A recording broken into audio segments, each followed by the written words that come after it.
What's up, everybody, and welcome to the new face of I Came With Fire podcast. It's me, your boy Brandon, and your boy Chris from Common Freaking Sense. What's up, brother? Oh, hey. Risky I didn't business. see you there. Oh, That was ha the whole. ha ha. That was the whole. Oh, hey. I didn't see you there. Welcome to. I'm just kidding, dude. Terrific. We're here with a really shitty Ray Charles cosplayer, new co-host. Hell yeah. Bring a different kind of energy. But he's not the right one, baby. Uh-huh. What are you drinking? Hey, I'm not the co-host that you deserve, but That's right. I will be the co-host that you have. Yeah. Oh, that I have? Not necessarily the one I need, right? Okay. The Dark Knight over here. This good, guy. Man, I'm having a little bit of Kona Big Wave. That's good stuff, actually. Just to loosen the tongue up a little bit, get conversation flowing. Yeah, just a little bit. I actually really like that beer. That's a good beer. My brother likes that beer too. He introduced it to me a while back. Yeah, man. It's good. It's good stuff. It is good stuff. Well, if you're a frequent listener of the show, you know what a popcorn podcast is. If not, we'll catch you up real fast. But this is Chris and I's first popcorn podcast. All it is Chris and I prep 5 questions for one another. Neither of us know what the fuck we're going to ask the other. And it's just going to be a good time. It's going to be maybe funny. It's going to be a little serious.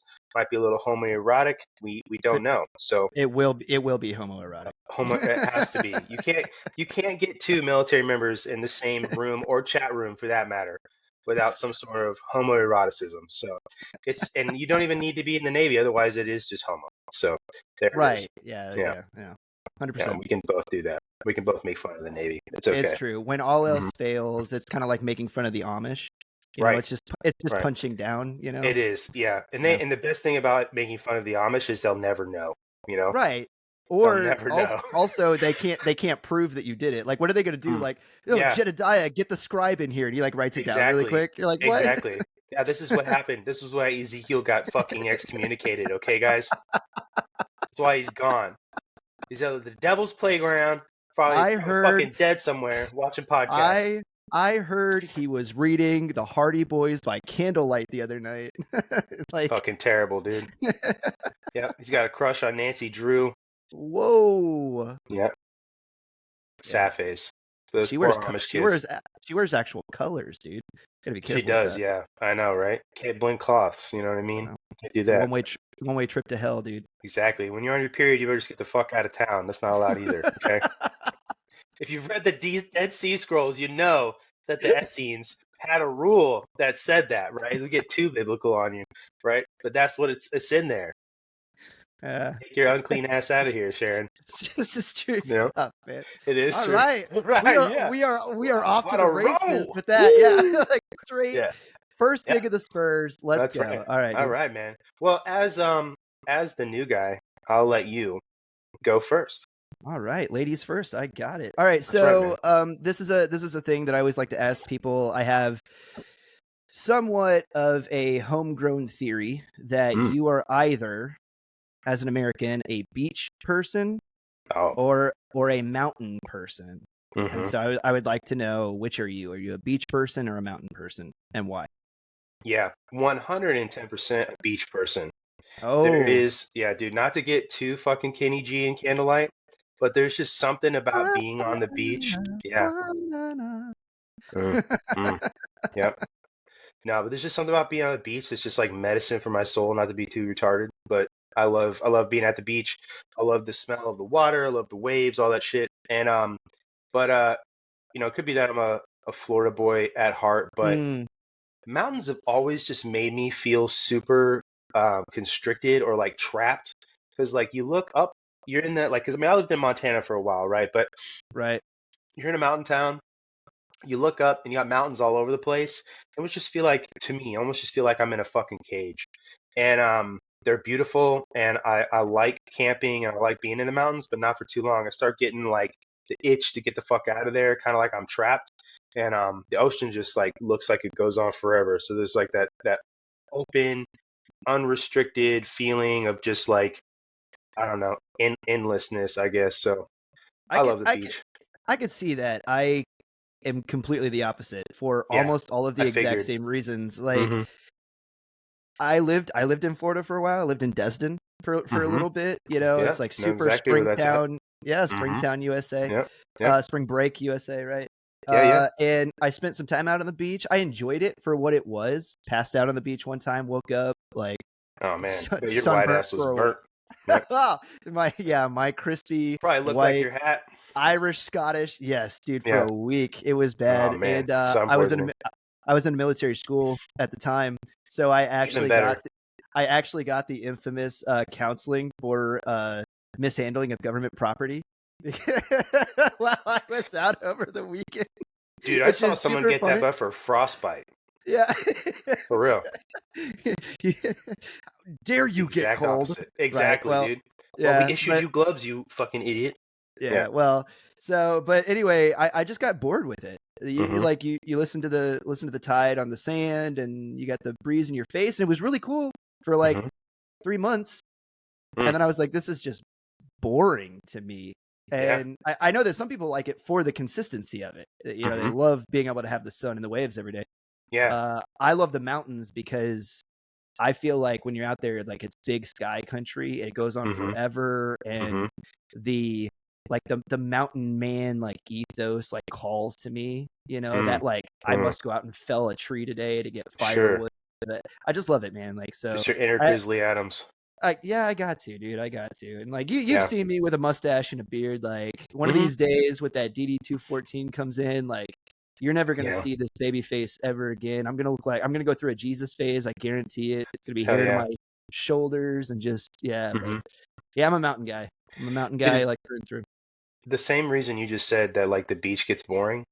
After living in Montana for as long as I did, that got boring. Like I can't. I'm just one of those people that's like I can't go hunting and fishing or hiking every fucking weekend. I have to Oh find wow. something else to do. Oh And man, it's just I don't know.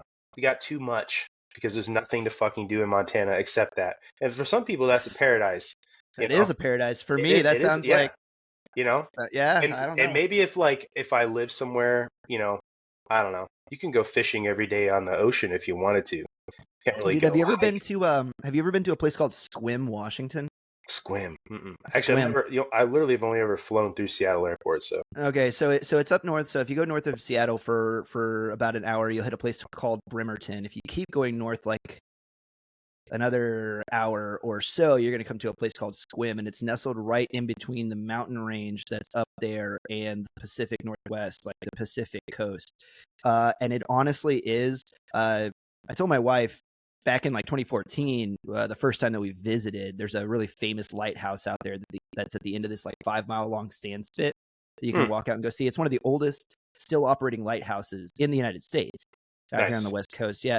And so we went out there, we went to go see it. And coming back from that, I remember like walking out of the restaurant that we went to that evening, and you could look, and like to your right was the mountain range. And then to your left, you could see the coast. And I was Hmm. like, oh my God, this might be heaven on earth. And Hmm.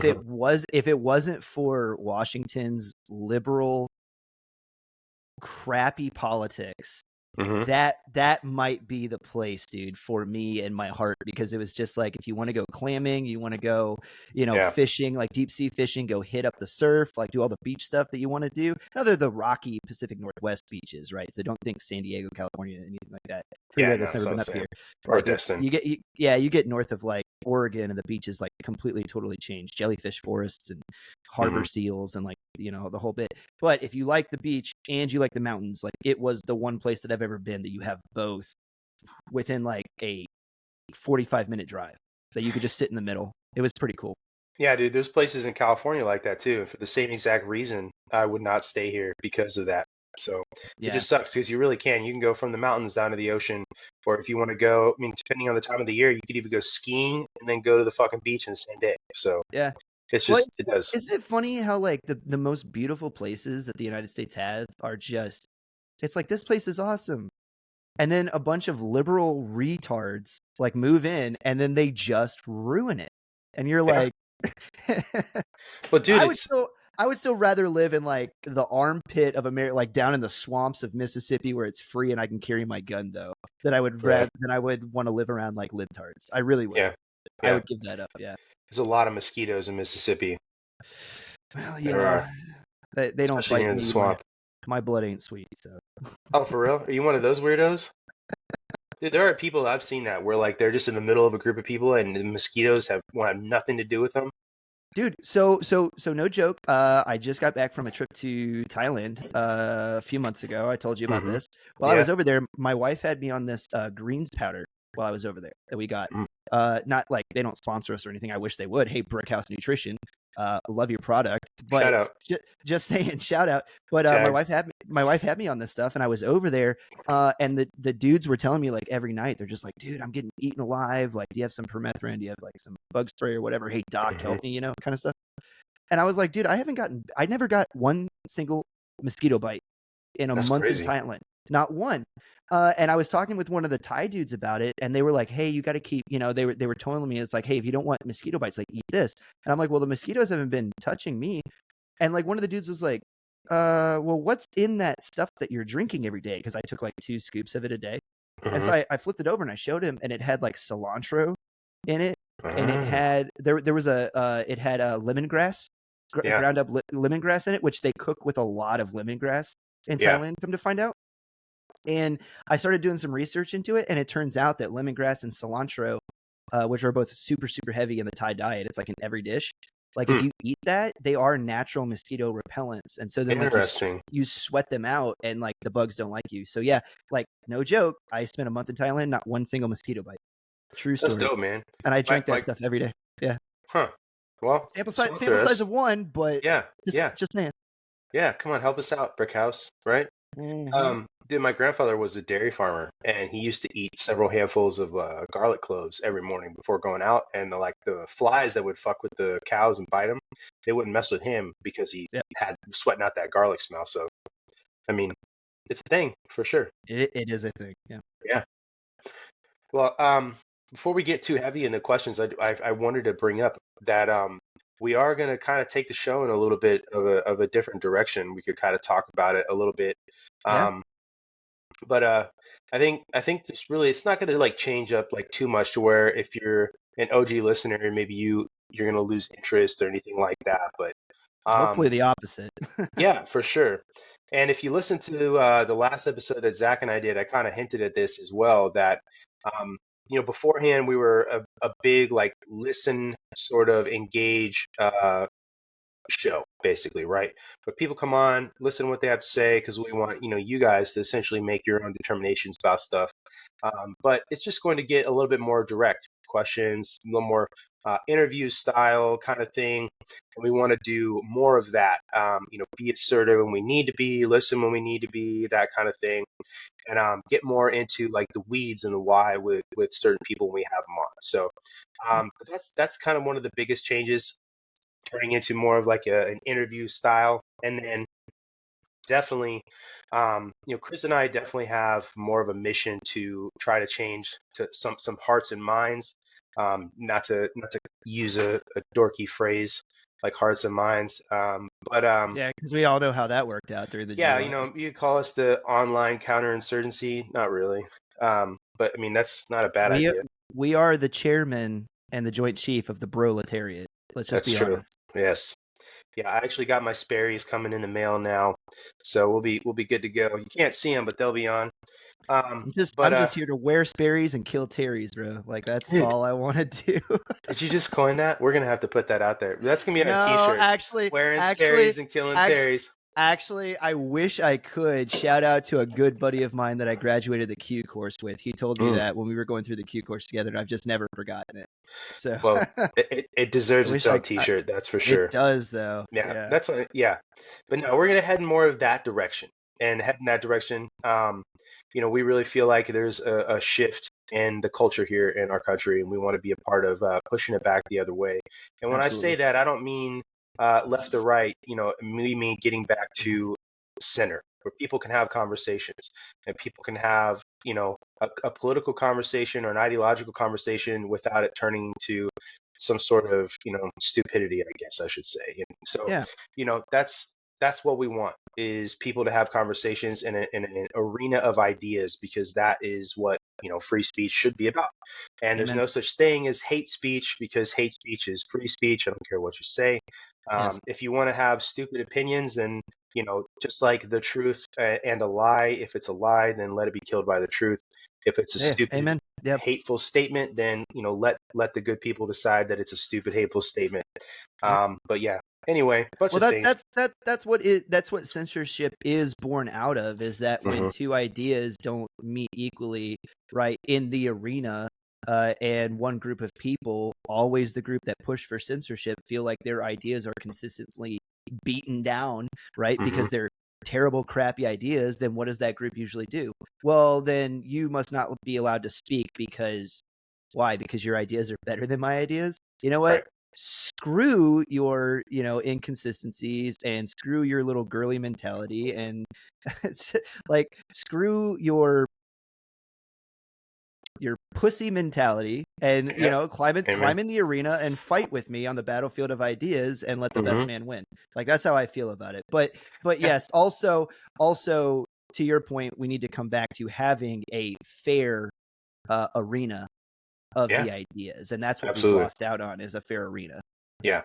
So one of the things that you and I have talked about, and I want to put it out there too, is that I'm super tired of always feeling like people that are to the center right, or even to the right, because everybody's going to be welcome here. And this is the thing that you and I have talked about, is everybody's going to be welcome. We want to have more opposing ideas too. That people on the right have always consistently been on the back foot of every issue, right? Like, if you want to look at the abortion issue, being reactive.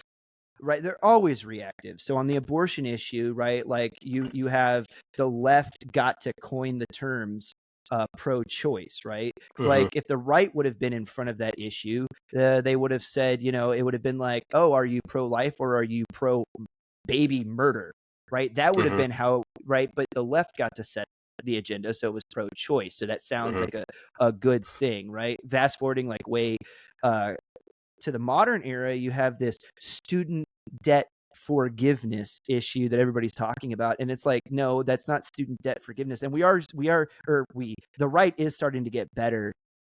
If you guys didn't know, I'm on the right side of politics. It's not going to be any like secret as we move forward. But if the right would have gotten out in front of that, it wouldn't have been student debt forgiveness. It's, no, you are like redistributing our wealth. You are stealing our taxes and you're giving them to somebody else to pay for useless college degrees, right? Like, the better idea would be to restructure the way those loans are given to 18-year-olds.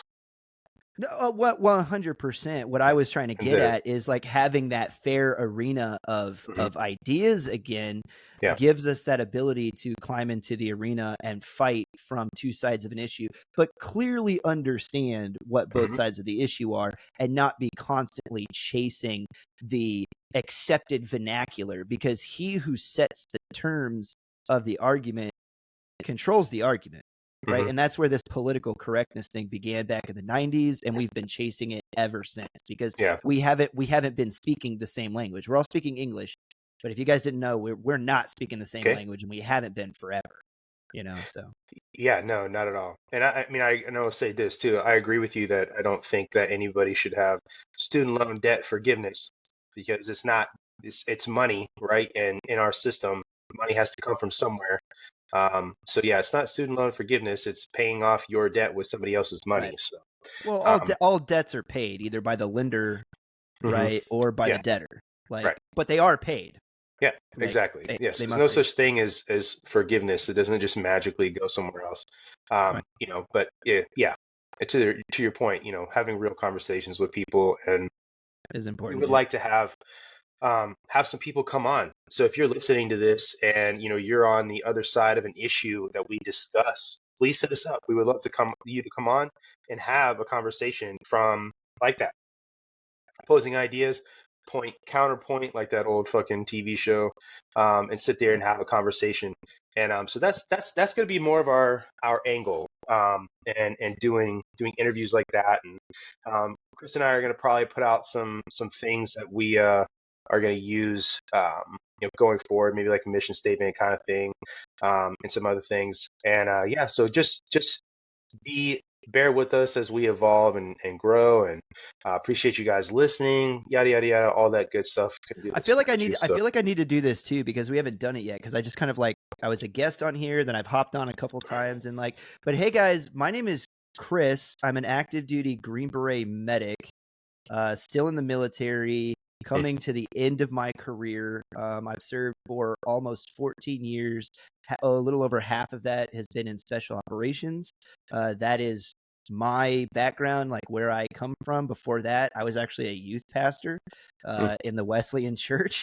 And then before that, I'm from the Midwest of the United States, born and raised in a tiny little rural town of like 400 in central Wisconsin. Shout out to You all my guys eat raw meat? Wisconsinites.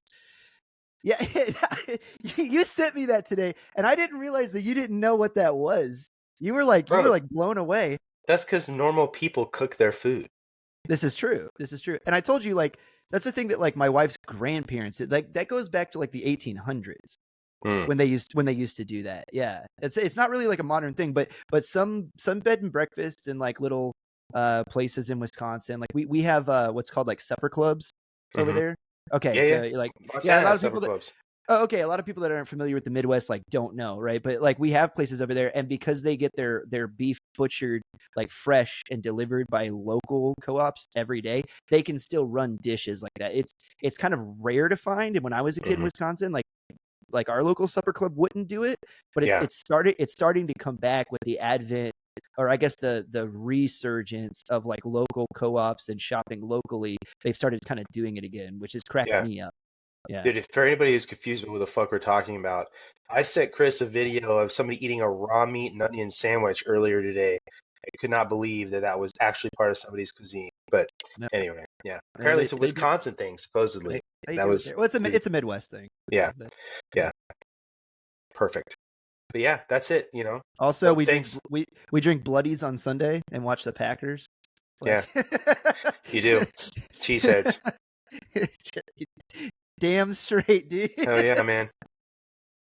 Dude, I had a scoutmaster growing up who was a big cheesehead. Shout out Mr. Yeager. Hell yeah. All right. Is it my turn? I believe it is. Dude, you know, all right, let's see here. I've got 5 questions for you. I'm trying to think about it. Let's start off with a fun one. Hey. All right. If an alien ship came down and gave you the opportunity to play them one song to convince them to not destroy the planet, what song would you play for them and why? John Denver, Take Me Home, Country Roads. Oh wow, that was fast. Dude, I didn't even have to think about that. Bro, Why like though? I mean, that's you a got great everything. song.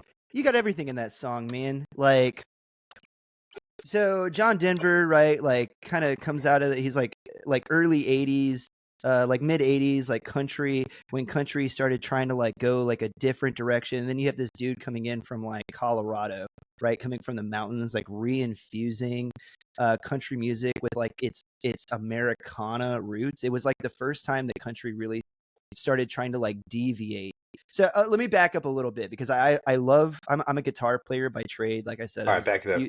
I was a youth pastor, so I grew up like playing guitar. I write music. I have like 3 notebooks full of songs that I've written that still have just never gotten recorded. You know, and like I love guitar music, and because of that, I love like Americana. I love American music, and kind of like the synthesis of like true American music. Like you have country, you have blues, and you have rock, and they all come back to like the same place. Because a lot of people don't know that like Elvis Presley and Johnny Cash got their start in Sun Records out of Memphis, Tennessee, and like that all goes back to like the same record studio. Right. Okay. And so it's like as country and blues and rock, and Jerry Lewis was also came out of Sun Records, and they were all on tour together in like the late 50s. Right. So as American music is like moving forward, and then you hit the 60s, and then like the Beatles come over, and you have like the Beatles boom, and then like rock kind of like jettisons off in its own direction and starts trying to do its own thing, and blues is still like kind of traveling underground, and then country music goes the other way entirely.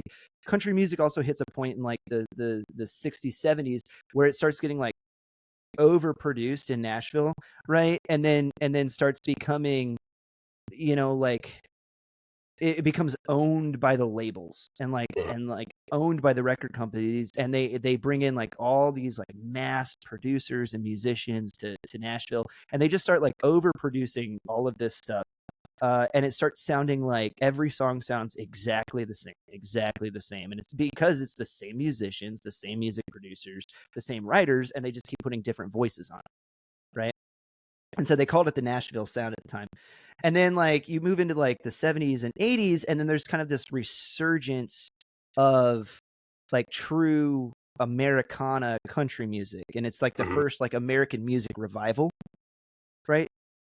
And during that time, like you got like Randy Travis, you got like the beginnings of George Strait, and like these guys, and they go one direction and they take it back to like the cowboy song. Definitely gay for straight, you know what I mean? Dude, King George, man, like that's the only King George you'll hear me praise. But then you have John Denver that kind of comes in and he does a different thing entirely, and he brings his own thing over from Colorado, and he does like mountain music, right? But he's singing like from Colorado. He's singing about like going home to West Virginia, going home to the Appalachian Mountains. And like that song, when you know, Almost Heaven, West Virginia, Blue Ridge Mountains, Shenandoah River. And as you listen to like the guitar riff kind of like meander, you can almost see in your mind's eye, if you've ever been to the Appalachian Mountains, like driving through the foothills, and like especially in the fall, Kentucky in the fall is like the most beautiful place in the world, and you can see yourself like driving through the foothills like along Salem Ridge and just looking out over the rising and falling hills and seeing the blankets of the trees, and being able to see like that's a stand of oaks because they're all yellow, and that's a stand of maples because they're all orange and red, and you know what I'm talking about, and you can see it in your mind's eye. And so if I was to sing to like an alien race like a reason that you shouldn't like destroy us, it's like, let me sing you a song about like the rebirth, like the first kind of rebirth of the American music scene, and show you like the best that my country has to offer. And also it's a beautiful song, and also I'm a big John Denver fan, and like, yeah, I think it encapsulates like my country, the human race, like the earth. It talks about the beauty of the earth, like all of that stuff in like one, not to get like too philosophical at once, but from a musical standpoint, from a geological, and you know, climate change philosophical standpoint, like, right? Yeah, it's a great song. It's a great song. It's one of my favorites. It's on like 3 or 4 of the playlists that I've made because I just always love to listen to it. So, dude, I can't lie to you, man. That is like, I'm honestly a little speechless and blown away because I was not expecting you to be ready to answer that question like immediately, because it's like one of those thinkers, you know. And I thought, you know, it's like, oh man, there's so much music. It's like, do I hit him with like a classic, you know, like here's some Mozart or Chopin or whatever, you know, like that's all good. here's the intellectual beauty of the you know, human mind. Or it's like, do I take it another direction? It's like, here's Sandstorm by Darude. You know what I mean? Like, you know, like, yeah, come on, just try to like get them hyped. You know what I mean? Feeling good. Like, this is what we're, you know, something like that. Like, where do you go? And then you just fucking, dude, we're gonna get swifty. Like, yeah, exactly. You know what I mean?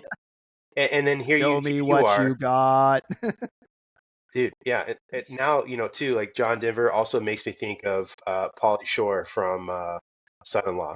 So I can't not hear that song and think of him driving the tractor and blindly. No, you know, classic.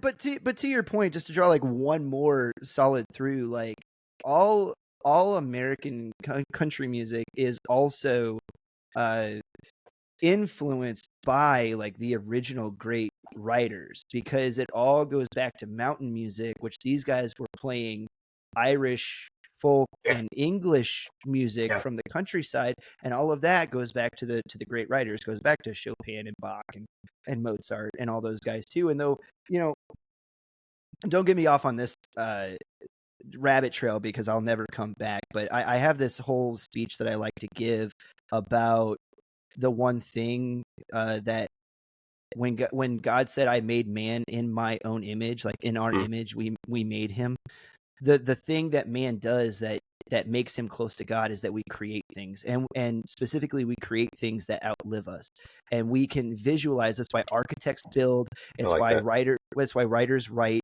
it's why artists sculpt and draw, and it's why musicians play. And also, you know, there's a few things that connects every group of human beings in the world. You travel into the deepest parts of the Amazon or into the African Sahara, and you're still going to find people that write poetry. They draw on the walls. They write music and play music. They tell stories.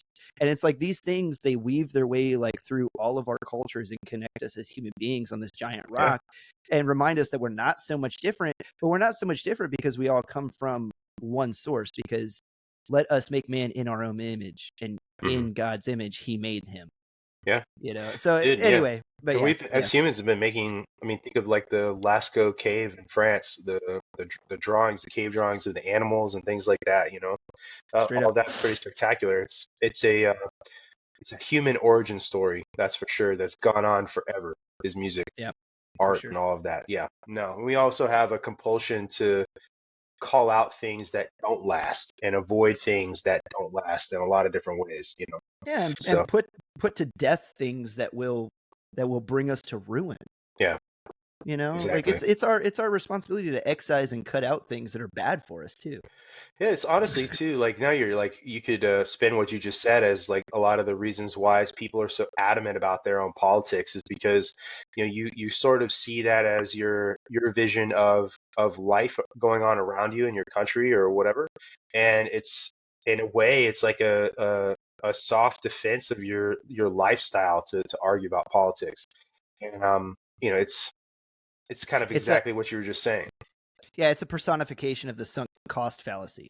Mhm. Because eventually you get to a place where you're like, I can't admit that my entire paradigm of the world and everything that I've lived, and even the nihilists, which crack me up, right? Which existentialism, like, so you have atheism, right? And then atheism births nihilism and existentialism. There is no God, so therefore there's two offshoots. Either I can existentially make my own existence worthwhile, I can come up with a reason for my own existence, or nihilism, nothing means anything, and we're all it's all just a cosmic accident, right? For those of you that aren't up on your big philosophy branches. But it cracks me up, even for those people. It's like, even that they're nihilistic, is like, I'm going to even though my life isn't worth anything and nothing means anything, I also can't admit that everything that I've done that doesn't mean anything hasn't been worth something to me. So I will not admit that I'm wrong about a single thing. And that has always cracked me up. Because it's, and I'll call people to the carpet on that all the time. I'm like, hey, do you believe that you're going to live after you die? Well, no, we all go into the dirt. Okay, then if you're going to go into the dirt and nothing you do means anything, then why are you so holding on to this thing that you can't get rid of it? Because does it matter? Yeah. And then just to watch them like melt down, because I'm like, well, if it doesn't matter, if you're just going to take the forever dirt nap, dude, like, why go to the mat for it? I can understand why like Christians and Muslims and Jews that think they're going to go to heaven fight so hard, because what you do here matters on the other side. But the other side, I've never figured it out. I can't figure it out. Yeah, no, I don't know, man. I think nihilism is the root of a lot of the problems that we face, especially in Western culture, man. Because we have such cushy lives that a lot of these younger generation that grow up, they think that a lot of this shit doesn't matter. I hear that a lot in that crowd. Like, none of this matters. It's not important. Why does it matter, etc. And there's no meaning in anything that we do, so why try? That kind of thing. And I think nihilism is basically the death of civilization, for sure. Personally, but yeah. Anywho, all right, man. Well, it's my turn now, I think. It is. All right. So I'm gonna tee you up with a little bit of a. This is a. You guys have like promotion boards in the Air Force, right? Yeah. All right. So this is like a situational question. All right. Okay. So, all right, Brandon. So you've been deployed to a desert island. All right. It was a rapid deployment. You weren't able to take anything with you. Yeah. You got dropped on the ground. It is now 10 days later, and you've received your first speed bundle. Okay. All right. So you got your food, you got your water, you got your uniforms, you got your ammo, like all of that. The problem is your speed bundle only left so much place in the bag that you were only able to get the tiniest of hard drives, and this hard drive can only have 10 movies on it. That's the only space that it had. Okay. All right, for the rest of this deployment. And let's say it's a good old fashioned like GWAT like 18-monther. Okay. Back in the day. So you got 10 movies, dude, for those 18 months. Wow. What are you taking? 10 movies? What are you texting your buddy and you're like, hey, make sure you upload this one? Yeah. Oh man, that's a hard question. Definitely Backdoor Hussies 1, 2, and 3. Um, off the rip, right? Just kidding. Hey, that was 10 gigs right there. You used up. yeah, yeah, completely. The flash drive is now corrupt. Yeah. Also, yeah. Mm-hmm. Oh man, that's a great question, dude. Gotta have some So I'm gonna start classics in there. I'm gonna So tally. I'm okay. Gotta have some classics in there. So I'll start with some classics. Maybe like Rio Lobo. That'd be a good one. Ding. Um, I approve. yeah. Oh yeah. Gotta have a few classics in there. You know what I mean? Like something to break up the monotony. Um, I would put. Fuck, this is so hard. So many good fucking movies. Braveheart's going in there for sure. Ding. That would take up a lot of space. It's like a 3-hour Well, fucking movie. you get 10. Okay, we're gonna get to 10. Okay, okay. It magically has space for 10. Okay, perfect. Yeah, no, Braveheart's going on there for sure. Probably Stripes. Ding. Bill Murray. Army training, sir. Army training, sir. Yep, exactly. Great movie, dude. Gonna see how far he can shove his big toe up your ass. Go to sleep, my little babies. Yeah, that's great. Dude, I love that fucking movie. I just love Harold Ramis and Bill Murray in general. They're fucking such a good duo. When they split up, man, I didn't hear or read about their parting of ways. I think until like a couple years ago. I was just like randomly reading through some stuff and then found that, and I was like, what? No wonder comedies went downhill in the 80s. Yeah. After those two dudes, yeah. Mm-hmm. That sucks, man. But yeah, Ghostbusters also. Yeah, dude. Yeah. Oh yeah. Those are classic. I'm like actually trying to think of movies that brought on deployment. I would probably have to bring Step Brothers. Cracks me the fuck up every time. It's one of those movies I could just turn on. No power tools. Yeah, exactly. Oh, that's my toothbrush. No, it isn't. Oh, well, done anyway. Yeah. Why did you let us do that? There's so much blood. Rumpus time is over. Yeah. Is that 4? 4? Yep, 4. Yep. Okay. Fuck, man. You put me on the spot, dude. I'm gonna be thinking about this when this episode is over and be like, I changed my answer. You're gonna be my answer. No take backs. I forgot. Yeah, I know. Because I forgot. Well, I'm being generous. I gave you a deployment, not like desert island for life. So. Yeah, you're right too. That would suck. Mm-hmm. Yeah. There's be a lot of ums and thinking in this segment. I would have to say Girl with the Dragon Tattoo. I know that's a weird one. I actually really like that fucking movie. I haven't seen that one actually. That's a good one. I think that one came out when I was deployed. What happened, and then when I came back, it was like one that fell through the cracks. Yeah, dude, I'll say that happens. Yeah, this is some friendly advice because this happened to me. If you're listening, if you've never seen that movie and you decide maybe you're on a date, you have a girl over, and you guys are gonna watch a movie together, and you're just like, hey, let's watch this movie.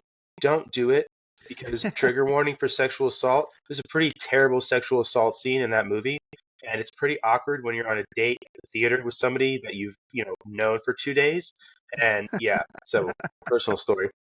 But neither of us knew what was going to happen because I actually didn't read the book at that point. So, but no, that's a good fucking movie. I like that movie. Dude, I don't even go to see movies anymore without watching like Nerdrotic or like Critical Drinker and getting like a kind of a scope of what's going on because I just like movies are it costs. If I want to take my wife out to go see a movie, that's like $50 now, and I don't like wasting like 2.5 to 3 hours of my life to go out and see a movie and then walk away. I actually went to go see Civil War on my last trip to Fort Bragg, right? Yeah. And it is Bragg. Don't come at me with no Liberty BS, dude. It is Bragg. Brag about it. I'm gonna go to the mat on that one. But anyway, like, and I walked out of that movie and I was like, dude, I just wasted $20 and 2.5 hours of my life, and I didn't like it. Dude, you say that, but like when DVDs were still a big thing and I hadn't seen a movie yet, that's legitimately why I had no issue paying $20 for a DVD on a movie I hadn't seen before, because I was going to spend more at the movie theater seeing it anyway. So I would just True buy a story. fucking movie for $20 and watch it. And if I liked it, I liked it. If I didn't, then whatever. You know what I mean? I probably shouldn't say this because Amazon's going to come after me. But what I do is I'll like order it on Amazon, Mm-hmm. and then I just pay the $20 up front for whatever for like a new movie. And Yeah. then if their return policy is so good that if I hate it, I'll just like email them and it'll be like, Amazon, my kid accidentally ordered a movie. Like, please refund Oh me shit. for it. And they just take it back. Hell yeah, dude. It's worked 100% of the time. The other Netflix. Yeah, I mean, Yeah. Tombstone for sure is going on there. I mean, like, ding. you know, We were talking about that Doc before we Holiday started. shirt. We were Yeah. wearing the Doc Holiday shirt. I'll be your Huckleberry. I'm your Huckleberry. Yeah. Tombstone. What is that? 5? That's 6. 6. Okay. I gotta have like a good drama on there, so I'm probably gonna go with like Scent of a Woman. I don't know if you've ever seen that movie. Ooh, ding! No, we were talking about that last weekend because you sent me a clip from it, Mm-hmm. And then we were talking about and Justice for All too came up in that. You're right. Yeah, that conversation. Mm-hmm. Yeah. No, I haven't seen A Scent of a Woman, but I'll go and put it on my list of things. That's a really good.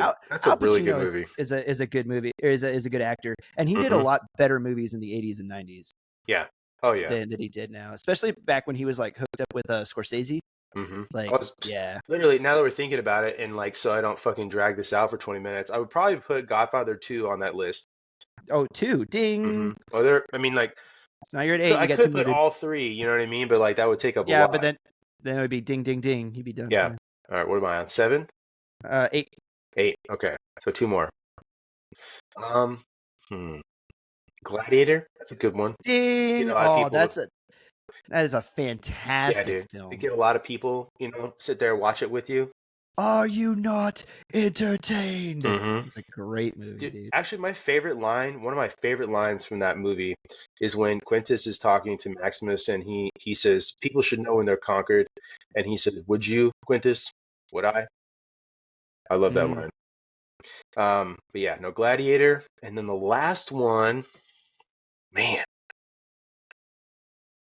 I gotta have like a psychological thriller on there. The Game with Michael Douglas. Oh, all right, ding. You know what? Hats off to you, sir, because you just covered. You went a different direction than I did.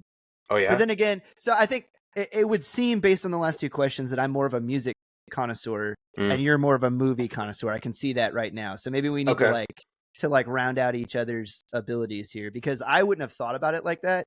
To me, it would have been like Lord of the Rings, ding, ding, ding. Yeah. Dude, see.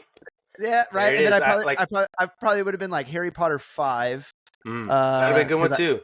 Yeah, 5. I would have done Return of the King just to pick one Lord of the Rings. Right, yeah. And then I probably would have been like Tropic Thunder. Yeah. Dude, Tropic Thunder is one of the most underrated movies of all time. It really is. It really is. But yeah, you said Rio Lobo. I think I would have said either Rio Bravo or The Cowboys. I love The Cowboys. Oh man, True Grit. The original though. The original True Grit. Yeah. I have to change. I'm taking one off there because I cannot. Dash one. Yep. This is you only get one alibi. Yeah, no, Django Unchained is going on there. Oh, all right, ding. Yep, that's but which one are you chiseling? Yeah, good question. Probably Rio Lobo. Oh, John Wayne. I know. It's okay. Well, right. I mean, Jamie Foxx is just fucking people up that whole movie. I love it. You always live in my heart, John Wayne. The Green Berets. So Django Unchained for sure. What about you? What 10 would you bring? Oh man, well I already said. I'll tally myself. So Lord of the Rings, 1, 2, 3, boom, boom, boom. That's pretty quick off the bat. I would do The Cowboys with John Wayne. That's 4. I love that film, and I would probably do McClintock by John Wayne. That's 5. I love McClintock. It's a great film. Sons of Katie Elder is also really good. That is a good one. That one drags a little bit. Like John Wayne's comedies kind of slide below the radar, which I think is a travesty. But so I'm going to be there over 2 Christmases, right? Possibly. I can't be away from home without watching It's a Wonderful Life. So that's a great one. It's got to be on there. Yeah, that's a big deal. My dad actually proposed to my mom after watching that film, so that one's got to be on there. Yeah, it's got a little bit of family history. I would choose. Got to get some comedies in there. Shallow Hal is a That's a personal good one. favorite. It's a personal favorite of mine. Super underrated film. Dude, that scene with him and fucking Tony Robbins in the elevator. Yeah. Easy, banana hands. Yeah. Demons, come Demons, out. come out. Yep. I fucking love that scene. Let's see here. I would do Black Hawk Down. Oh, I'm a huge war film fan. Rambo. Oh, Saving Private Ryan. That would be another one. Yeah, I'm a Green Beret man. Got to get Rambo in there. He's got to have his place. Sly's got to have his place. And to round it all out, dude. And when you come into the end, it's always the hardest. I'm not a big drama movie fan. Like it's got to have plot. It's got to have comedy. Like make me laugh, make me cry a little bit. But it's also got to Land Before Time. That's Mama. He's like, I'm really you trying to just sob. You are not a 90s kid if you don't know about that, dude. Bro, or All Dogs Go to Heaven. Disney used to rip your heart out and show it to you. Neither of those are Disney, though. But actually, I'm glad that you reminded me of that. Great Mouse Detective. That would be on my list. I love that movie. And I would watch that film over and over again. Dude, my mom actually took me to the movie theater to see that movie. Really? Yep. All right again. If it wasn't that one, and I had to go back to pick like an actual like. Actually, I get my one alibi. I'm taking that one off. I'm chiseling off Great Mouse Detective because I'm 34 now, and I'm putting Back to the Future. Back to the Future. Oh, Back dude. to the Future. Classic. Back to the Future. Yeah. What you got into there, Doc? Stuff for a weather experiment. I love that movie. That's a good one. Perfect. Oh, that was such a hard question, dude. Because I'm going to be thinking about it afterwards. There's so many fucking things that I'm going to be like, oh, man. Well, I had the benefit of listening to you, and every time you said a movie, it made me think of another one. That's true. And so I got to warm up. You had a good advantage. Yeah. Yeah. Now, Lord of the Rings is a good one to have. Okay. Well, we actually watch Lord of the Rings multiple times a year here in my house. Like it's a thing where it's like it just goes on in the background, and like even if we're not paying that much of attention, like we know it so well, we can quote the whole thing. We just like kind of tune in for the parts that are awesome, and then it's like, oh, I'll get up and go like kind of make dinner and whatever, and it just kind of plays. Yeah, you know what another good one to put on that list too would have been is The Patriot. Mel Gibson. Bro, that moment when he's like building that rocking chair in the beginning. He kind of sits in it and he's just like, and he kind of smiles for a second. He's like, yeah. And then it goes. Yep. He got comfortable. He's like, oh, I finally did it. I built a solid chair. He just fucking starts losing his shit and realizes his kids are watching him. His daughters are watching. Yeah. Perfect. But then also the other scene in that movie that kills me is when they come to that one farmhouse and the one dude finds his wife and boy murdered outside.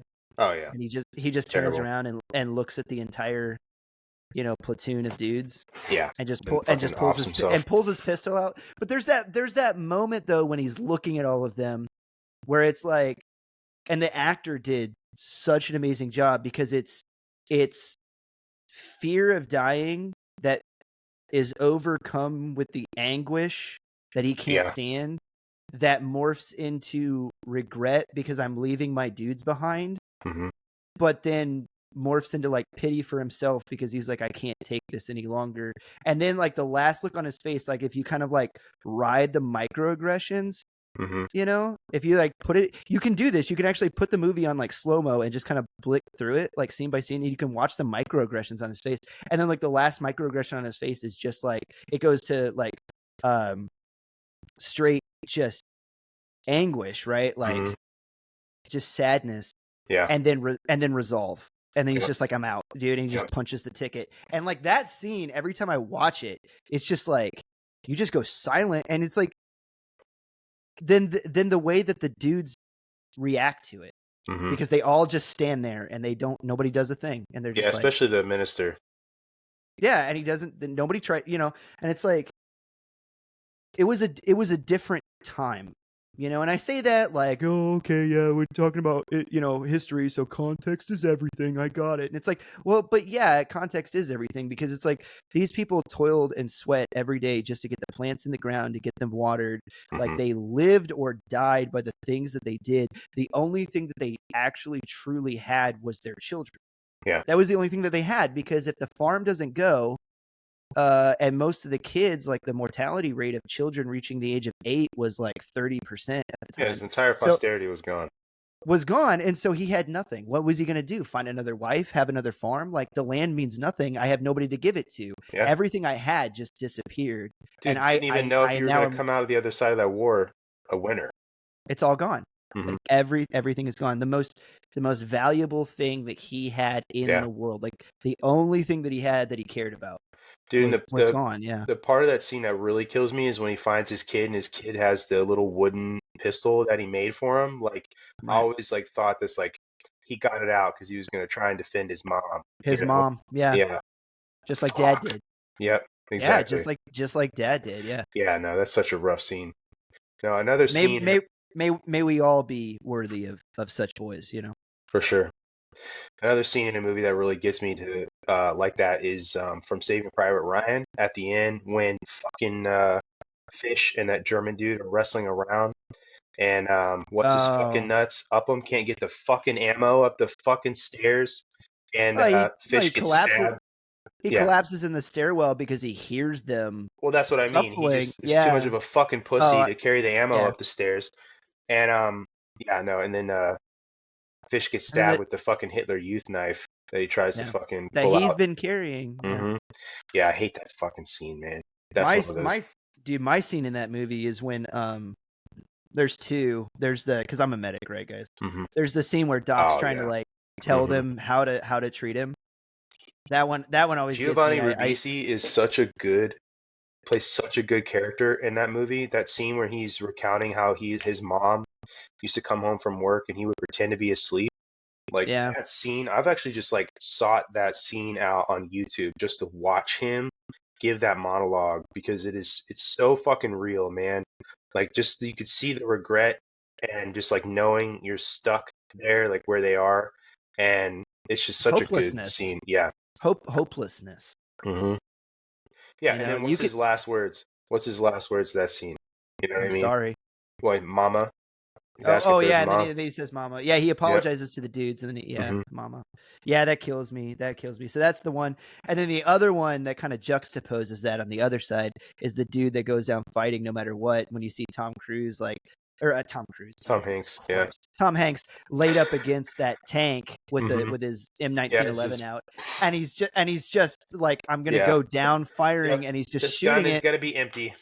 Yep. But I went down like all the way, to the wire, And what do you expect out of the Rangers, Yeah, no, that's 275 if you guys don't know your history.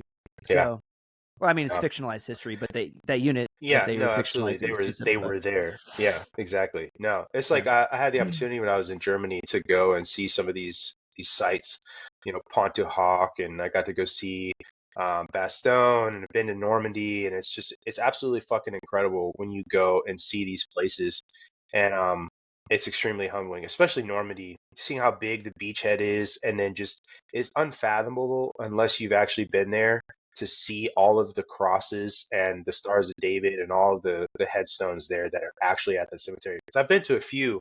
Another one I've been to is Saint Avold in France. That's another American cemetery, and it's just incredibly humbling and powerful to be there. And if you ever go to Europe as an American, and you want to go see the sites, But I would highly recommend stopping and paying your respects at an American cemetery. They're all over Europe. A lot of people don't realize that it's not just Normandy; they're all over Europe. Yeah. So. Well, it irritates the shit out of me, because here in the United States, we like heap sackcloth and ashes on ourselves like all the time. Like, like people would have you believe that we're the worst country in the world, and we have this history of oppression and racism and all this jazz. And then you go over to Europe, you go to France, there in Normandy, they still celebrate us. They do. Like they hold Oh, absolutely. they hold parades, and they remember the day that the Americans came and liberated them. And I Yeah. decided a long Oh, time yeah. ago, if I ever got one of those deals where it was just like, like we'll do anything to get you to reenlist, or if I ever like won a Valorous medal, which isn't going to happen, guys. I'm not like the Valorous type, clearly. Don't But say like that. if anything ever happened and I got a chance to like do anything in the military they ever wanted, like we'll give you anything. I would love to go to Normandy and do the commemoration jump. Oh, yeah. Like that would You be know who so we awesome. know and have had on the podcast before who's done that? No. Aaron Love. Son of a Yeah. bitch. Yep. Of course he has. Yep.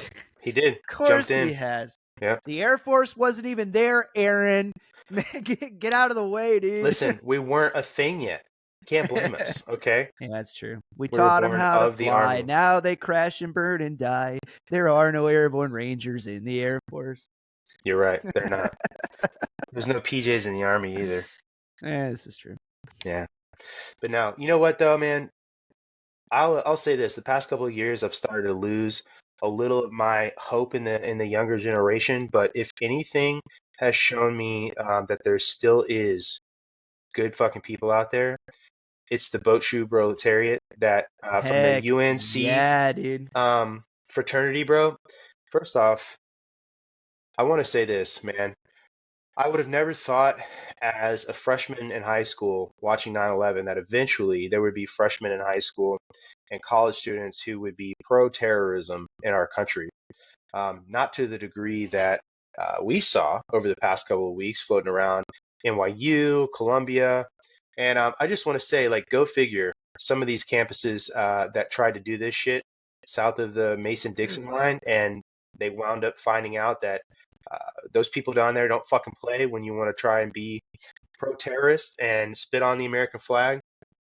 Let's see if I I can think I saw get this going here, one dude. video, dude, where there was a kid that was like, he was saying like, how many SEC or how many national champions has a Moss won? 0. And I was like, Mm-hmm. okay, man, that's not like necessarily a point, but I agree with the sentiment. Like, Yeah. you're right. Yeah. No, Don't for bring real, that dude. crap down to the SEC, dude. They don't play No, around about that stuff. exactly, man. Ask Hamas how many fucking SEC championships they have. 0. That's Yeah. 0. Hamas holes. Hamas Hamas. hole, dude. That's right. I love it. I love it, Yeah, bro. dude.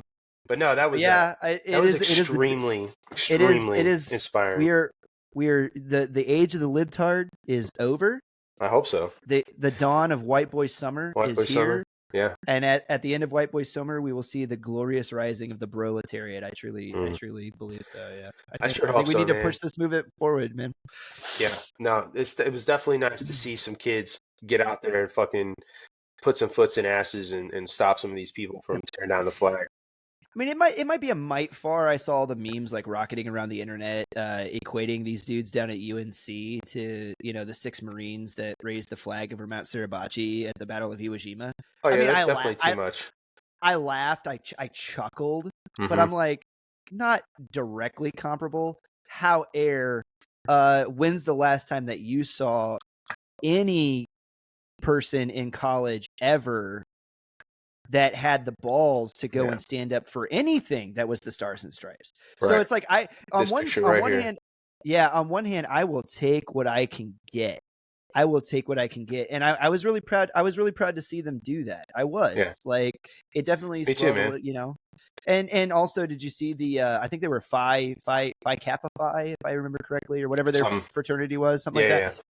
Yeah. I'm sure I got that wrong. People are gonna light us up. Whatever, come at me, bro. Don't care. Anyway, the thing that cracked me up is when they put that GoFundMe out. I think they raised like a little over $500,000. They did, dude. It was like throw them a rager, and they got like $500,000. I want to know how much beer $500,000 buys. Dude, a fuckload. You know what's crazy is Drinking Bros podcast. They have their own like liquor they've put out, or it's like a hard seltzer, hard as fuck, hard seltzer.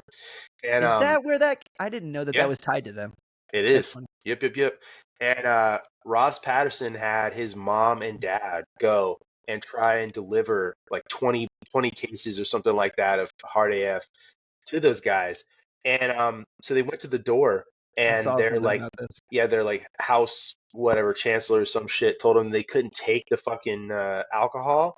And I guess apparently all these fraternities have like secret houses and shit, so they were able to take it to the Yeah. secret house and get the alcohol. But dude, 500 fucking $1,000, dude, that's insane. We should just pay off everybody's fucking tuition. Better. All right, dude.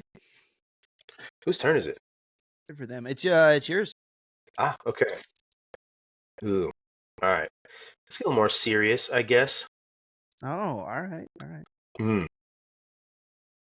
What has been your hardest failure, and what lesson did you learn?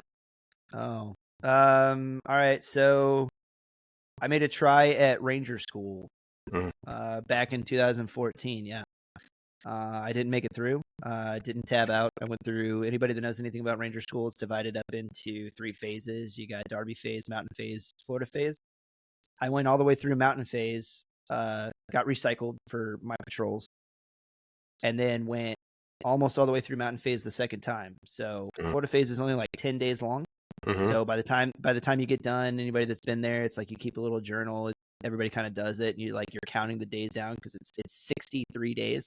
mm-hmm, So it's like, I'm like counting down, and like at one point I was almost 10 days away from graduation twice. And then I ended up getting dropped from the course. I ended up injuring my shoulder. It was the first time I dislocated my left shoulder, and then ended up getting dropped from the course for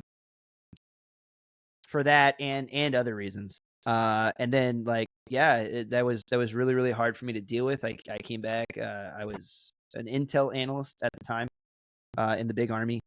And I remember calling my dad. It was the very first time in my life that I had ever came up against something and I didn't pass it. To that point in my life, I had always, anything that I set my mind to, like, I did.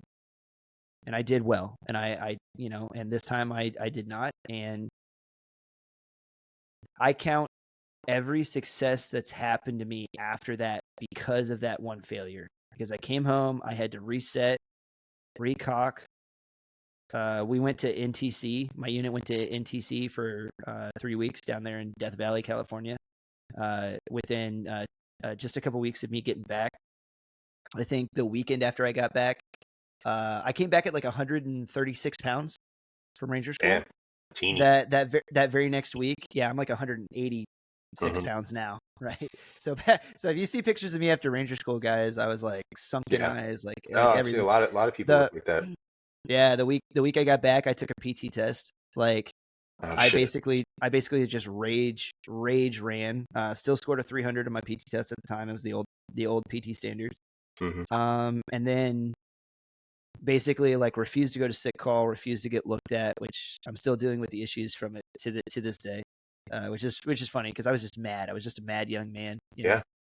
Went to NTC, came back, and when I got back from NTC, that's when I decided like I was gonna go special operations because Mm-hmm, there's the thing about the dudes in my family. Like, if you tell us no, like we take no, and it becomes like diesel fuel, mm-hmm, and I poured that all that hate and that malice and that anger into my gas tank and lit it like a rocket, and I really haven't stopped since. And I went from failing Ranger School to, going into special operations, started off in civil affairs, became a CA medic, went through SOCM. It's like the hardest medical course that the United States military has to offer. 2 deployments to Syria, like came back to SFAS, passed selection again. I've been through 2 selections, 2 Q courses, mm-hmm. just like kept going, and now here I am today. But yeah, hardest failure I've ever had in my life, Ranger School. One of the greatest regrets I have in my life, not having that Ranger tab. I'm still mad about it, What right? But conversations were you having with yourself mentally prior to dropping out? Whether it was like a self elimination or was it like you know, I don't know how it works. Like cadre can say, "Hey, you can't go past this point." yeah, so right, like they pulled me out. So there was the injury that I was dealing with. And then I got accused of doing a thing in the school. I won't go Mm, like too deep into it, but it was basically like you can either cop to this, mm-hmm, right? Um, and like we're gonna drop you, or we're gonna take this to like a review board, and we're gonna research it, right, and like figure out what happened, do like an in-school investigation. And I was like, I ain't saying crap, right? Like everybody knows in the military, it's like if they give you a chance to come forward to the amnesty point, if they give you a chance to like, we know somebody did it, just bring it forward and we'll let it go. Like don't do that. Like Yeah. they don't No, the they old don't E4 know, you know? E4 motto is deny, deny, deny, make counter accusations. Yeah, so I wrote it all the way to the end, and it didn't work out for me. And eventually, they had to have a guy that was going to get dropped for it, and I was just a guy, and it was that easy. So I got dropped for it, and I went to go see the commander, and of course, the commander was like, what if I told you that I'd offer you like a day one restart? And I was like, yeah, I'll take a day one restart because that's always the Ranger answer. Like everybody knows the right answers, And he was like, well, that was a test. So the dude was was an absolute douche. He's like, well, that was a test, and you gave the right answer, Ranger. But unfortunately, like I can't let you carry on in this class. Like I'm going to give you a 6-month return, and send you back to Arby. And that was it. It was it, and that was that. And I was just like, well, and like the whole time, like you asked me like what I was saying to myself. It was classic. Like there used to be a quote on the wall, and I can't remember who it's attributed to now, of one of the gyms that I worked on, but it said, I'm more afraid of failure than I love success. And that is me, like, to a T. Like I think you said that to Mark Divine the other night. Yeah. I despise failure. I hate it so much. It petrifies me. And that day, like I actually came face to face with just God's honest failure. You failed. Where does that come from for you? Do not pass go. Something your dad raised you, or is that just something? It's an interesting question. I think it comes from. I mean, like my father always raised me. I got 2 younger brothers and 2 younger sisters. And like I was always the oldest kid in the house, and it was always like, Chris, like your little brothers look up to you. Like you've got to be there for them. It's your job to take care of them. Like responsibility. Like as long as I can live, I remember, my dad would be like, Chris, I need you to do this thing. If you ever said to my dad, I'll try, and it became a mantra in the house. And he said, no, he would say, I don't need you to try, succeed. And that was his thing. But yeah, do or do not. There's no try. But yeah, basically same. Like he would always say that to us, and he'd be like, I don't need you to try, succeed. There is no try. Either do it or don't do it. And like that's a thing that. And then he would always say, like, if you're not going to put your whole heart into something, then don't do it at all. He was always the guy that'd be like, I'd rather you don't do it than to halfway do it and then give up. Right. And so it's just like I was kind of steeped in that as a kid and raised in that. And like, you don't back out on your obligations. You don't give up on the things that you set out to do. You either accomplish them or you don't set out to do them. There is no like like giving up on something in the middle. There's only like delayed success. Okay, you didn't figure out how to accomplish it here, then you move around, which I think is one of the things that has helped me be a Green Beret. I'm not going to say a good Green Beret because self-praise stinks. But it's like, it's one of the things that's helped me get to where I am today, where it's like, if I meet a wall, then I just back up and like, I figure out another way, like over it, under it, around it. Like I'm going to get to where I'm going to get to. Just, this isn't the route to get there, And I learned all of that from him. Like I've got to give my father all the credit. He's a good man. Like he still is a good man. And he's taught me everything that I've ever learned. And but this was definitely, for me, I knew that I had to confront my dad and tell him that I didn't get my Ranger tab. And that, like, without, pussy, yeah, whatever. I called my dad and I broke down in tears because I just told him, hey, I'm coming home. No. Like, this one didn't work. This one didn't work out. No shame in that. And well, I mean, there was, for me. That's what I'm saying. Like, there was. I'm just saying all the shame. The act of feeling that, yeah, no, it's not. So yeah, man, that's that whole story. So it was rough. Yeah, it was a rough one for me. But I will say, like, the good warrior figures out how to take the failure and then turn it into something, and I definitely was able to do that in the long run. Your But response. at the time, that was the worst. Yeah. No, your response was important because look where you're at now, you know, Right. and that's good because you didn't let it become who you are. A lot of people do. And you bring up another really good important point is that role models matter. Having somebody to look up to and remember lessons that they taught you and emulate the behavior, right? Because there are plenty of people who know that somebody may tell them something or give them some piece of advice, and then they watch them do the exact opposite. And those people aren't good role models. But when you have somebody like that, you know, like your dad, who can tell you to do or do not, there is no try, and then Right. he holds himself to the same standard, you know, it's a role model worth having. And, you know, that can be an extremely impactful thing on somebody's life, especially as men. And I'll say this, that because I have both a daughter and a son, and the feeling of being a girl dad and the feeling of being a boy dad are vastly different feelings. And I want to be a good role model for both of them.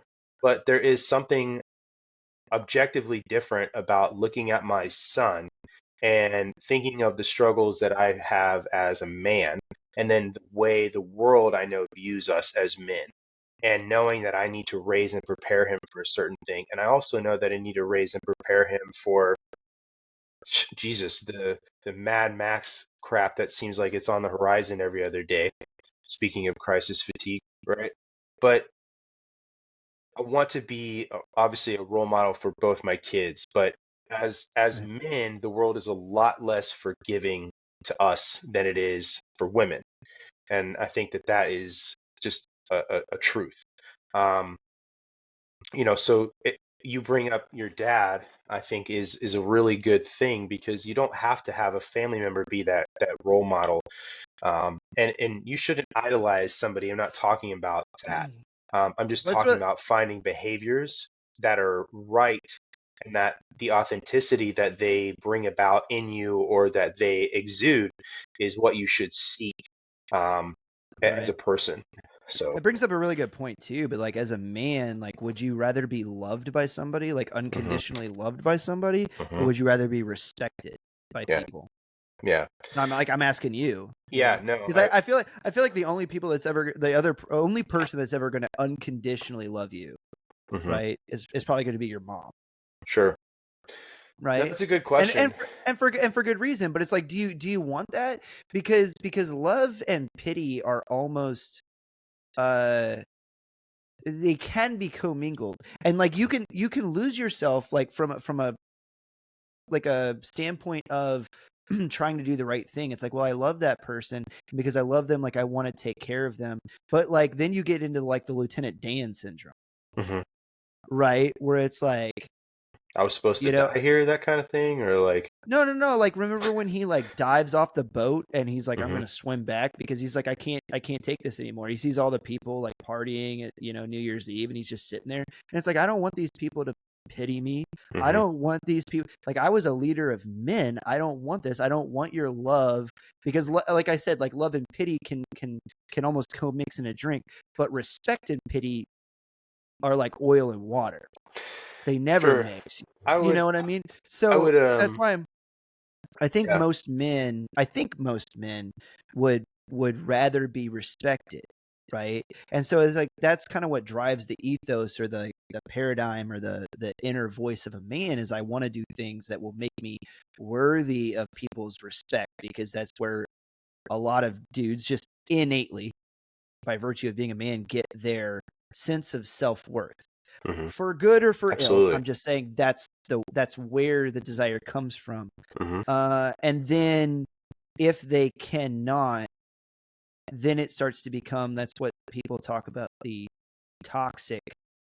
Like it can either go one of two ways. Either a man is not capable of achieving the things that gain respect from others. hmm And so then, like, you have kind of the classic, like, I guess, leftist, like, feminist simp hmm kind of guy, right? hmm You've seen that kind of dive. That's a dude that isn't capable of doing anything to win anybody's respect. hmm So they go off in that direction. Or you have the Like they don't know what to do with their strengths. So then you have like the toxic masculinity bully kind of guy. Yeah, I think that behavior is a mask, for a Yeah. ton of other insecurities that are going on underneath the surface. So I'll say this, right?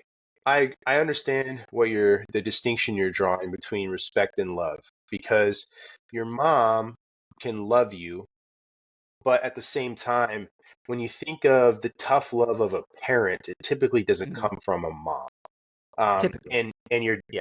And your dad is going to say, this is kind of what I was getting at with my own son, is look at you and say, listen, I understand you want to stop, or I understand, it's hard, or you're sad, or whatever.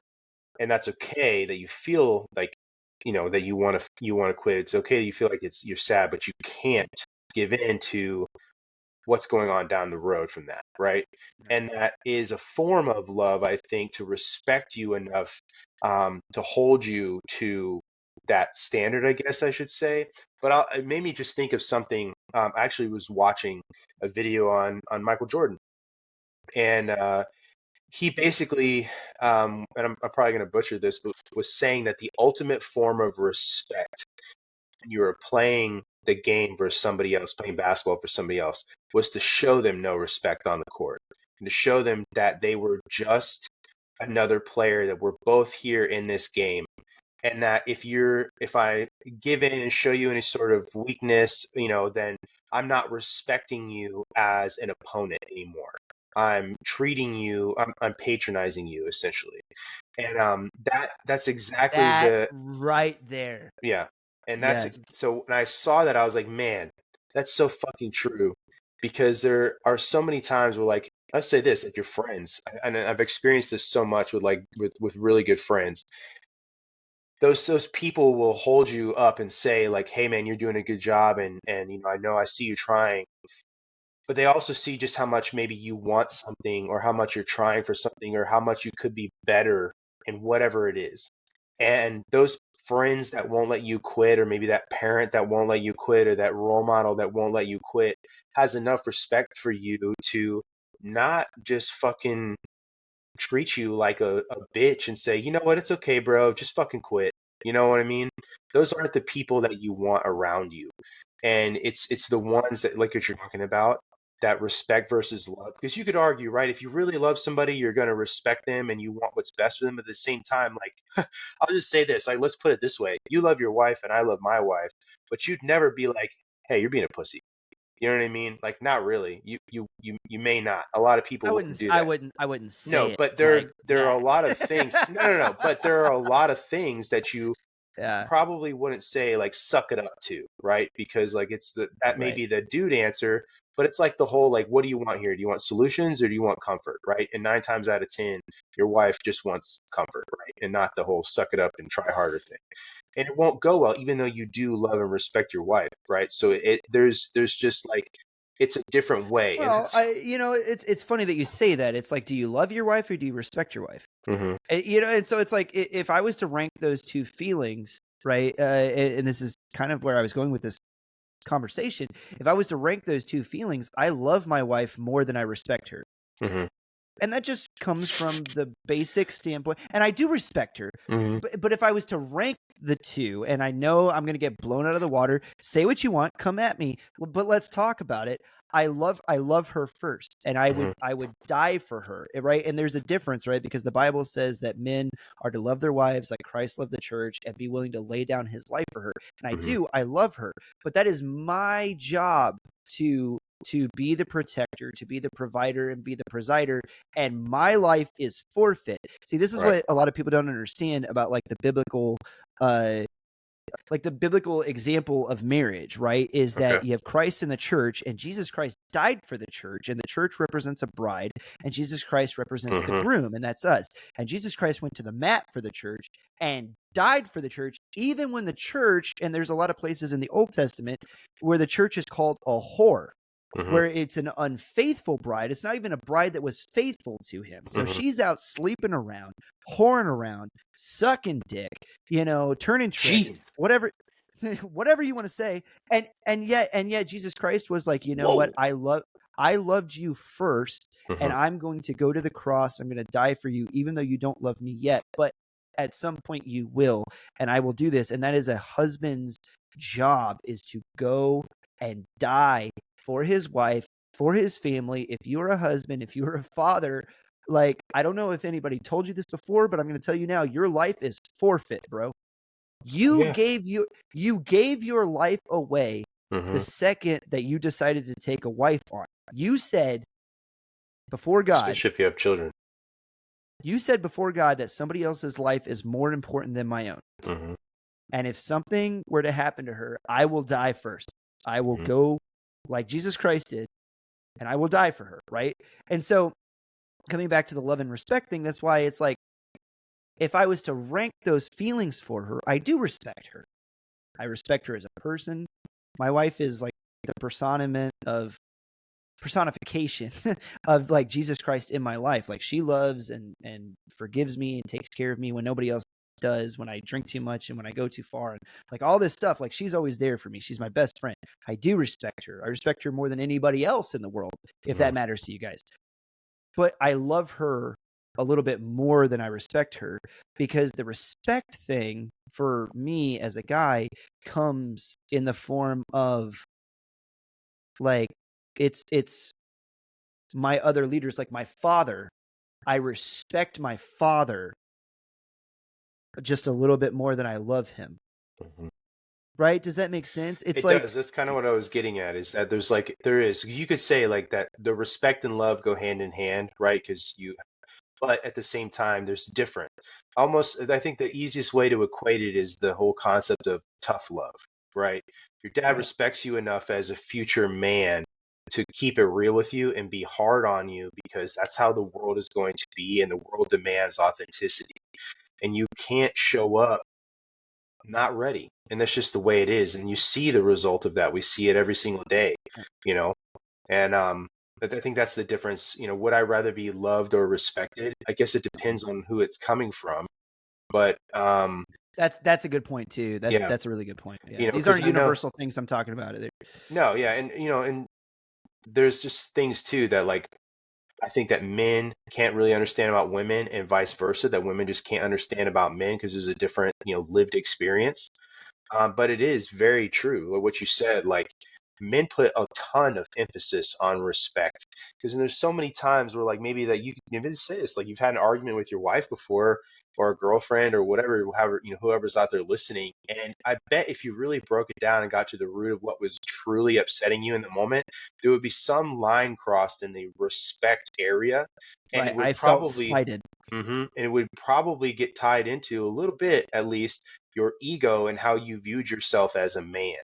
And it ties back. Men see that, and I'll say this too. I read something one time. I don't know how true this is, but that men would rather, when they're arguing with one another, or if they're arguing with their spouse, they tend to try and not look their spouse in the eye because it feels too Mm. confrontational. And that they would rather kind of engage off to the side than look their spouse in the eye because it feels too confrontational. But when men argue with one another, there's a ton of eye contact. Oh Um, yeah. and so Yeah. it's like there's a difference. There's that moment where like, I don't know if you've ever been in a fight. Yeah, Well, yeah. I'm sure you have, because being a cop or whatever, and so dealing with like drunk belligerents. But there's a moment where immediately when things are going to boil over, Yeah. and it usually is preceded by eye contact, and there is that Hmm. full on eye contact, and you're like, this guy's getting ready to swing Yeah. at me. This It's just guy's like, getting ready to like yeah. go. Yeah, And that goes into for the sure. animal kingdom. What do they tell you about dogs, right? Don't fucking stare a dog in the eyes, right? Or an animal in Well, general. I mean, or do like, Hmm. I've done a lot of Sure. It can just submissive training cause with my dog. dogs to fucking react, Boil especially if over, dogs yeah. don't know you, right? Well, they But said no. with I think a thing I watched, like a documentary on like gorillas too, or like gorillas or chimps or like other Literally was primates. thinking about primates. Yeah. Yeah, you're never supposed to look another Mm-mm. primate in the eye, Nope. because like they're like what was it? Jane Goodall, right? Is like the famous chimp lady. Female. Yep. The like, Mm-hmm. yeah, lived with the Yep. Jane chimps for a Goodall. while. Yeah. Oh yeah. Yeah, yeah. And like the only reason that the male chimps didn't like rip her limb from limb is because she was like over with like the female troop and just kind of like hung out with them. And then whenever the males would like come over and mess with her, she would just like turn her back to him, right? Like, I'm not going to look at you. Like, I'm just watching the way the other females deal with you. And like, that's how like the males were like, okay. Talking But then about the like lady balls, dude, for real. hey, like, you know, It's impressive. I badge myself on being like a straight shooter, and if I see somebody do something that's like brave or like has balls, like yeah, that takes balls, dude. Like, Fuck yeah, it good on does. her. At any point, that whole dynamic could have shifted, and there's not a damn thing. Especially somebody as old as she got to be, still hanging out with chimpanzees, could have done to Dude, stop them from I've seen tearing one of her those apart, dude. male chimps pick up like another animal and literally grab it by the two shoulders and tear it in half. Dude, they're I've seen them incredibly do that, strong. and I'm just like, jeebus cripes, dude. Their Dude, yeah. strength to weight ratio is off the charts. No, it's crazy. Anyway. What's the next question, bro? What you got? All right, so I'm going to play a game with you that I'm pretty sure that military men have been playing since the time of at least the revolution, Okay. right? As long as there's been a motor pool, maybe even back when the motor pool, you had to like actually feed it and clear out the stalls behind it, right? Yeah, sure. Yeah. And goes way back before cell phones, obviously, and we, you know, it's like, honestly, like Google and cell phones like destroyed the motor pool, the whole experience of just like waiting around to be released. Sure. So military men used to play games like this, and it's called Marry One, F1, Kill One. Ooh. Yeah. Like we got to. And this reveals a lot about a man and his psychological foundations. So I'm gonna tee you up, and then you got to explain your decision and why. Okie dokie. So that the entire internet can judge you. Perfect. They already are. All right. So, marry one, F1, kill one, right? And you have to. There's no outs. Right. Suicide is not an option. Suicide's not an option. You can't fall on your sword. There is no seppuku. That is, you know, if you do decide to take seppuku, you still have to marry one, F1, kill one. Then you can seppuku afterwards. Got you. Okay. Good to know. Okay. So, Professor Umbridge from the Harry Potter series. Yep. So everybody better know who that is.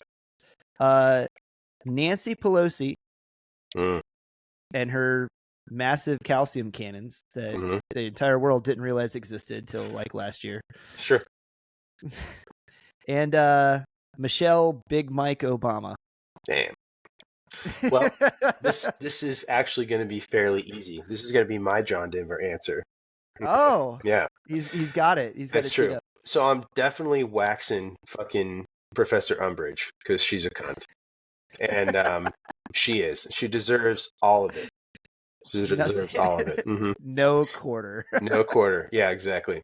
And then I'm definitely nailing Nancy Pelosi. Sorry, Mom.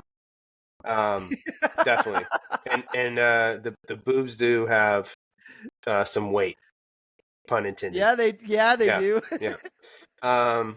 You know, and I'll say this too, like if you've ever looked up a young picture of Nancy Pelosi, she's a pretty good looking lady, despite being an absolute turd of a human being. Well, I'm sure drinking all that baby blood and bathing in the insider trading, blood of virgins. You know, yeah.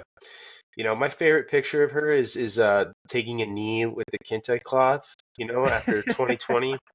I remember that. That's it. Just her and Chuck Schumer, right, taking a fucking knee in Congress. That changed so much about our country. Changed so much. And then, yeah, definitely just going to marry Michelle Obama. Because if I'm already nailing Nancy Pelosi, I don't have to nail Michelle Obama. And you don't have to. No, and there's all the power, also, you have and there's the Obama zero money. pride left, yeah. Right, yeah. And there's all the Obama money and power tied up in it, right? So it's really just a power marriage, a power move. So that's it, dude. Dolores Umbridge, just totally Avada Kedavra. And then Nancy Pelosi, balls deep. And then Michelle Obama, power couple. You know what I'm saying? Yeah, I didn't make this one hard enough. Plus, she probably would be cool with me hitting Nancy Pelosi anyway. You know what I mean? Would she She'd even probably know? want to. I've heard she's like 0.5 blood alcohol level like most of the time. Nancy Pelosi? Yeah. Oh, dude, you ever seen that movie, Blast from the Past with Brendan Fraser? I have. That's a Okay, great so movie. like near the end of their time there in the bunker, where his mom is just constantly drunk, and she's like giving him instructions on going to the service, and she's like, "Oh, find a liquor store, write that down." That's fucking Nancy Pelosi, just drinking the cooking sherry in the kitchen when her husband's not fucking looking, or when he's out nailing one of those male prostitutes that beat With the Pelosi's ass hammer. in his fucking yeah. What's going on here? I don't know. I don't know. Oh, why is he leaving pants on and holding a hammer? Why are you guys holding hands? I don't know. Right? That No. story was so weird, This is the dude. weirdest And then fucking thing. and then Now when we you got look no answers. We got no and then answers. when you look into it, and did you hear the audio of him calling the police? Yeah. I saw the And they're body cam footage too and everything. Yeah. Yeah, I'm sure you did. And then like he's calling the police in San Francisco, which is where he Mm-hmm. lives. Mm-hmm. But like a lot of people don't realize that congressional members and senators, they don't have Secret Service details, but they do Mm-hmm. have Capitol Police Mm-hmm. security details that go with them wherever. And he's like calling 911, calling the police. But then when they're like, okay, we'll send somebody to your house, and he's like, no, thank you. Just send our Capitol Police detachment. Thank you. Like, I need my guys. It Mm-hmm. was so weird. Everything about that situation was just Dude, unkosher. it's probably because he had a fucking dick in his butt or the other way around. Like, just being real. That's probably what was going on. He And had a hammer maybe, sticking out of his butt. That's what it well, was. that or somebody was getting nailed. You know what I mean? Pun intended. Somebody. Yeah. Yeah. Yeah, But what probably exactly. happened is there was not the proper exchange of currency for whatever situation was Yeah. going on there. And but anyway, yeah, no, she reminds me of Sissy Spacek, isn't that her name? The actress from Blast from the Past. I don't know. Is that wrong? Now that I've said I don't that, know. the movie Yeah, buff in now you're me. gonna have to look that one Yeah, up. I let's don't see. know, dude. But that's a personal It point of pride totally for you. is. You're gonna have to That's know her, that. Sissy Spacek. Yeah, yeah. No, that's it. That's her drinking the fucking Sissy cooking Spacek. sherry. Yeah, that's. She was also I got Carrie, like the OG Carrie, Stephen King book that they turned into a movie.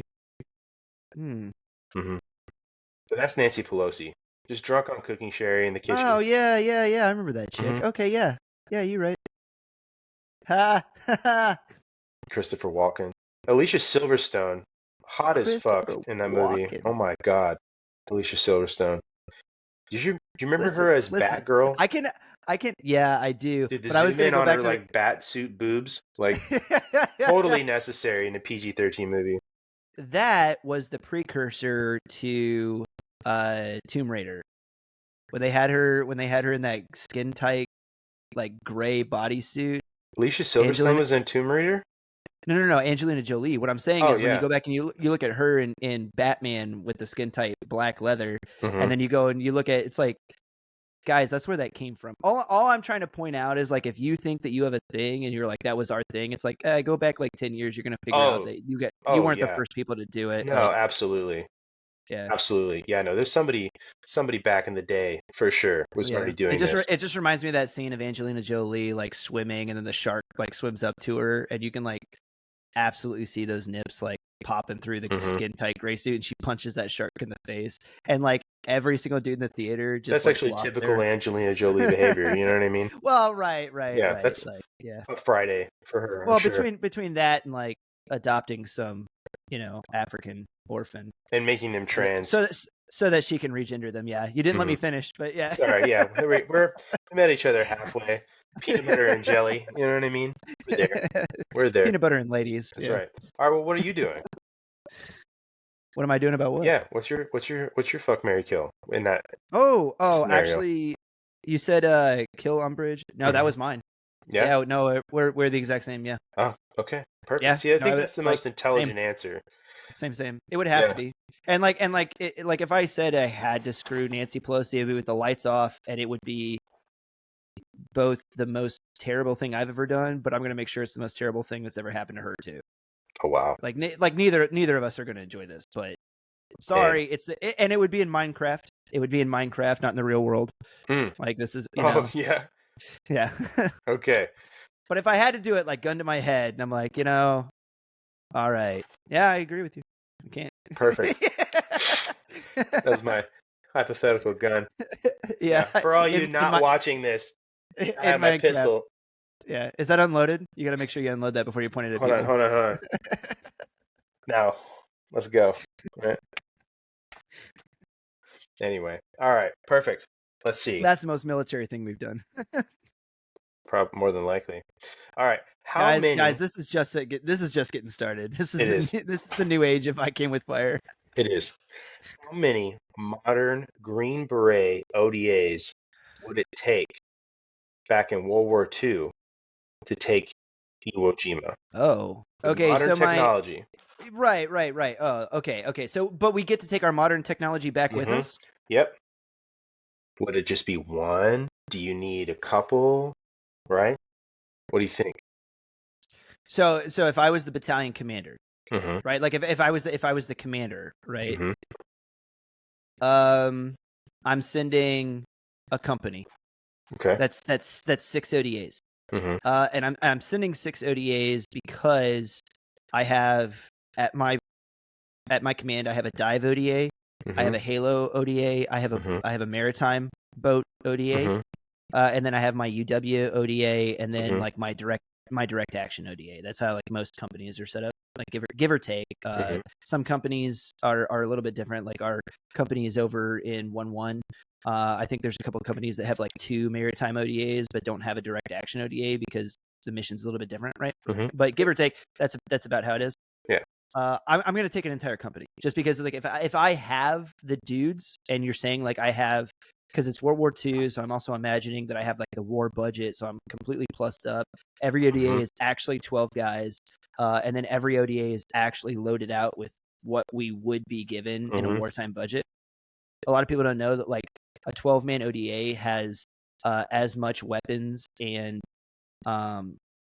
ammunition as like a typical infantry battalion at our disposal that you know, if we needed it. So I'm taking the entire company. I'm taking it not because I say like how much would we need to do it, like men force. I'm saying I would say. Okay, well, I'm going to answer your question on 2 realms. How much would we need? 3. Okay. 3 because I'm prepping the environment from the sea, laying all that down, sending a dive team for reconnaissance, and then I'm landing an ODA like on Mount Suribachi, haloing them in there, and then 3 minimum with all of our firepower. So if I've got my jabs and I've got like my laser guided, like my terminal guidance guys and my JTACs and all that, 3 men force, right? 36 Green Berets loaded for war. Just bring it on. 36 square kilometer island. Hell yeah. What am I taking? Probably 6. Yeah. I'm taking smart. 6. I'm taking all of them. Yeah. But men force 3.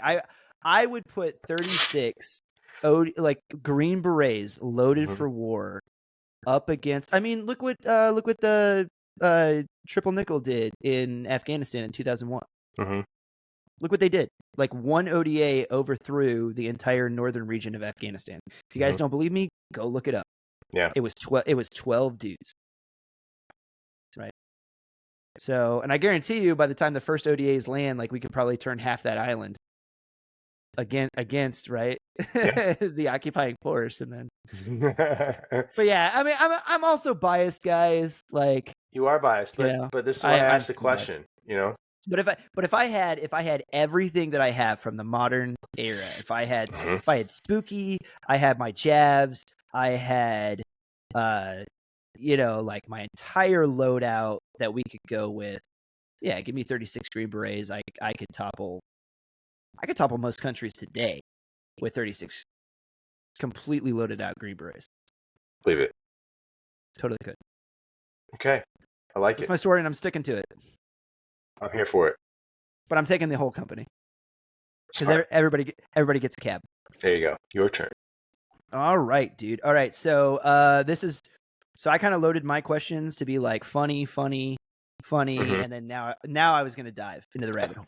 Okay. So are you ready to take the? I'm going to offer you 2 pills. You can take one, and we can end the podcast now, or you can take the other, and you see how deep this rabbit hole goes. All right, Morpheus. I'm ready. All right. So tomorrow, Brandon, you are elected president of the United States. Oh no. All right. You're president of the United States.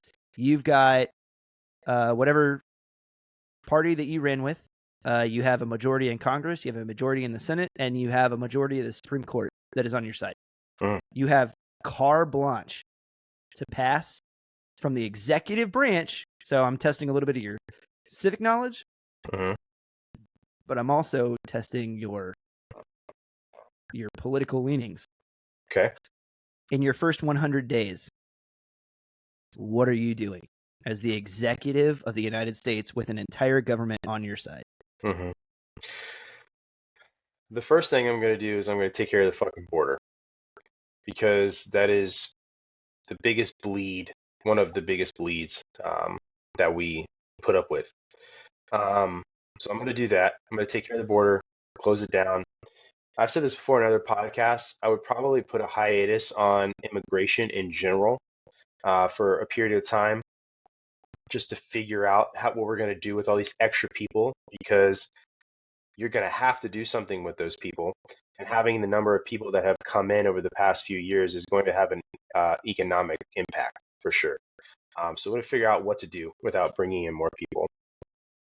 The next thing I'm going to do is I would probably go after any sort of foreign, but probably emphasis on Chinese influence in government, right? And not just government, but the way we use technology, and like, so obviously, like, there's the big war with chips, like semiconductors and processors and technology for AI and quantum computing that the Chinese steal often, and that companies in the United States will pair up with and help the Chinese out with. I would do what I could without trying to be a total, I guess you could say, asshole, and stomping on the free market and then people's innovation and companies and doing what they do as far as being technologically sound. But it is very clear to me and anybody with a brainstem that the Chinese want to rule the world, and they will do it by any means necessary. And stealing American, that's what they say they're trying to do, and then they're literally doing saying and doing it, right? Yeah, but there are people out there go back and who will see our tell you, episode with David Zhang. Yeah, they'll sit there and tell you that it's not true, even though that's absolute horseshit. And the Chinese people probably just as sick of the CCP as everybody else is, but the CCP absolutely wants to do that, right? So, but yeah, no, something like that, and they've made it very clear that they're not our friend. And I'm not changing spots at the top of the mountain with the CCP unless I'm dead. So. It really cracks me up, not to get you too off track, but it really cracks me up that the CCP on one side is like, we hate America, they are not our friend, and then America from a foreign policy standpoint is like, they're lying, like we're friends, guys, we're friends. That's and then asinine. China's like, no, we're not. Yeah. And America's like, yeah, we are. Dude. Like, it's so weird to me, like, why? I don't understand it. I mean, I do.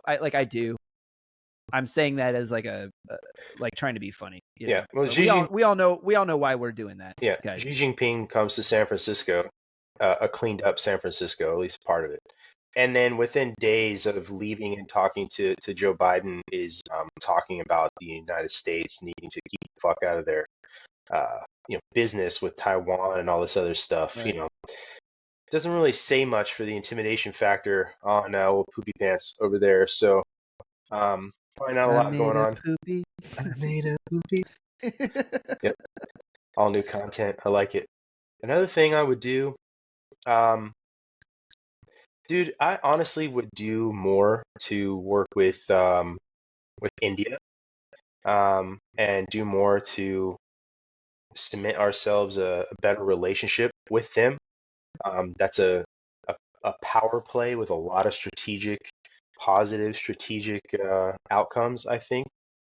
Um, I would probably also tell the European countries that, hey, if we're guaranteeing your sovereignty essentially, right, by funding your militaries, you need to pay the Talk fuck about up. the UN. Talk about Yep, NATO, dude. Come yep. on now. They need to start paying their fair share. And I know there are plenty of people like I have friends who are German who have had these conversations about that they are sick of being reliant upon the United States, and it has to do with being a proud German or a proud Frenchman or a proud Dutchman or whatever, and that's totally fair, But at the same time, it's like you, my money is paying for your military. People talk about like, oh well, they've got all these free programs over there. It's like, well, who pays their fucking war chest?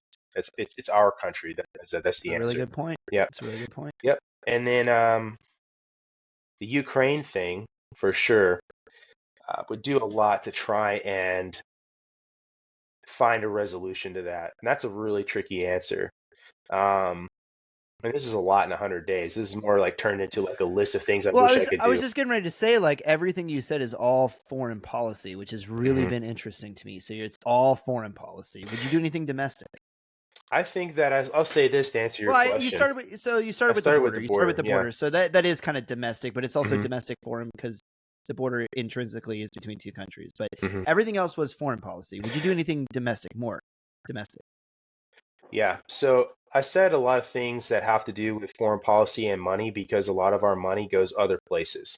And so, well, the first thing you do when you're digging a hole for yourself is put down the shovel. And a lot of these things are putting the Brilliant shovel speak, down, my man. right? And Brilliant, so brilliant speak. I would take a lot of the money we would save doing these things, and I would just genuinely go after American infrastructure. And I'm talking about American power production.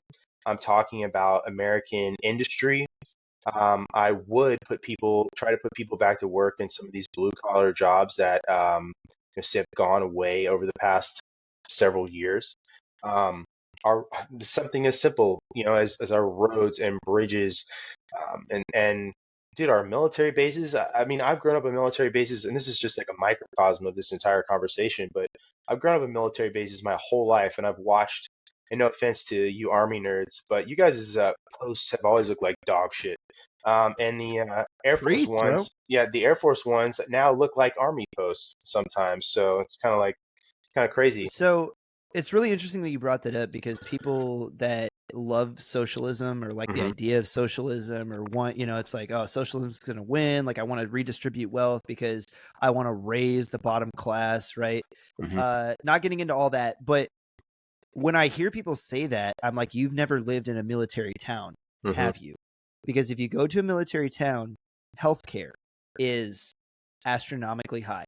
Hmm. If you're a civilian in a military town, it is. It's hard to live there. There's a reason that there's like a cancerous like outpouring, just a rot that happens from military towns, and it just spreads into the surrounding counties until you hit the rural sections outside of those counties. And every military town in the world I've been to is this way. And that's because the federal money is the tumor. The federal money are the service members that come there, and all of the real estate owners that are around there, the healthcare providers that are around there, the restaurant owners, like any service that is provided around there knows exactly what military people make, right? And so that becomes the new zero. So rent around a military town Hmm. is always whatever BAH is. Oh, sorry, you don't make BAH is public BAH? knowledge. I can just Google what an E5 in the Army makes. There it is. If you don't make BAH, sorry, you're not going to be able to. If you are a waitress that lives in and around like Fayetteville Hmm. or out here in Lakewood, a lot of people don't know that the original show Cops, Bad Boys, Hmm. that's Lakewood, Washington, outside of JBLM. A lot of people don't know that. I didn't know And that. like, yeah, that's right here. And so it's like if you're a waitress, if you're a I don't know, just like any blue collar worker, like a mechanic or Hmm. anything like that, you're trying to just work and make a living, don't move next to a military town because you know how much rent's going to be? I can Whatever the Google fucking BAH rate is. BAH is, Yeah. oh, sorry. And the thing that these people don't know is like the Army pays us that. oh, hey, oh, you're going to live off post. BAH is $1,600 a month. Mm-hmm. Well, I don't get paid, well, I do. I get paid BAH, but BAH goes straight from me to my real estate holder. I don't see that in my paycheck, and then I make my monthly allowance from the military that I make. So that's why they do that. You don't make BAH from the federal government, but your rent is sure going to, because the real estate guy's not going to be like, oh, sorry, you're not military? Okay, no. The rent for you is $800 a month. Mm-hmm. No, they don't work that way. So now, just for the sake of my argument, $1,600 a month BAH in this area is now the new zero. Mm-hmm. And that's where everybody starts. That is socialism. That is by definition socialism, right? So then you look at like Russia or China or these places that people are like, oh, we should, or no, those aren't good examples. Let's actually go to like Finland or Sweden or the places that they want us to be like, because they're like, oh, like those are socialist countries and they're doing good. No, those aren't actually socialistic countries. Those are countries, like you just said, that the United States is paying for their public defense, so they don't have to have an army, a standing Department of Defense, or anything like that. They don't have to have that. Yeah, they don't so they have don't the pay defense that. like we do, for sure. And then I'm going to say another thing, and people are going to absolutely hate this. Come at me, bro. But prove me wrong. Most of those Scandinavian countries are also like 95% homogenous in their ethnicity. Mm-hmm. They're all the people from that country that share cultural norms and traditions and beliefs, and they get along together, and they don't have to deal with like influx of, I'm going to say, diversity from other places that pour in. I mean, it's starting to now, but it's like the reason in the past they've been able to get away with that is because those people are like, oh, I will be willing to give up 50% of my taxes so that I don't have to pay for healthcare. No, it's fine. I'm giving out like numbers, but like it doesn't make my example like any less poignant, right? They're willing to give away a bunch of their taxes into the high like 40s and 50% because it's like, I want the healthcare. Coming back to my example about the modern and military like socialistic town, the providers around here, they know what we make. They know what we're able to pay to come off post. So you like give into the TRICARE system. Mm-hmm. You go off post, like say you're seen at a local ER because your kid breaks his wrist, right? Life, limb, eyesight. You take him to the local ER off post. Do you know what they're going to charge you as a military member to have your kid seen to get a cast on his arm? Whatever the maximum amount that the insurance can charge for that emergency room to have that procedure done. From TRICARE, they'll look at TRICARE and they'll just go, oh, you're a TRICARE member? Boom, and they just hit that maximum immediately. Yep. Doesn't matter what they did, right? Oh, that catheter was $300 to give him an IV. We can get $4,700 from you. Yeah, exactly. And so that's what it'll cost. That is like socialism in a nutshell. And like I keep trying to like show people, it's like, oh, you want this? Come live here in Fayetteville, North Carolina. Come live here in Lakewood, Washington. Come live here in like just outside of Fort Knox, Tennessee, or Fort Campbell, Kentucky, and see what these people live like. See what they live like. Do you actually want socialism? I guarantee you're not going to like it. A hamburger is $18. You know why it's $18? Because they know what privates make. A beer is $8. Like, it's so bad, dude. You can't get these people to see. Like a lot. And God bless the United States. God bless America. There are so many places that people aren't touched by this federal rot yet. Because the country is so big, and I love spending my time like far and away from any military base that I ever can. Because it's so awesome. But you go there and it's so awesome to find people that still love the United States military and think it's so awesome because they've just been raised and steeped in it, and God bless America and respect our troops and all that. And it's like, hey, that's great. Proletariat. Shout out, proletariat. But it's like, I wish I could get these people to see like what we live in every day, and it's like, no, you guys don't want socialism. Mm-mm. You really don't, because look at it. Yeah. Well, you were talking about the homogeneousness of the population there in Europe, but it's changing. They keep bringing in a bunch of refugees, specifically from the Middle East. But here's a fun Right. little fact, right? In 2022, Mohammed was the most popular name for baby boys in Galway City, Ireland. Ireland. Yeah, and the Yeah, I remember. I 86th remember most seeing that. popular name in the country. It's crazy, man. Mohammed. That is that is nuts. Would have never thought that. Well, you But should look up the Irish Lives Matter movement that's happening right now, mhm. because they're Yeah, a lot of those countries have similar ones. Another thing I would try to and fix. forgive me for getting off on diatribes. No, you're good. But That's kind of yeah, like but the you were point of a podcast. You have your own podcast. You can soapbox. So you're that's good. true. Oh, that's right. I am the co-host now. I You guess are. I can do what I want. Yeah. So soapbox.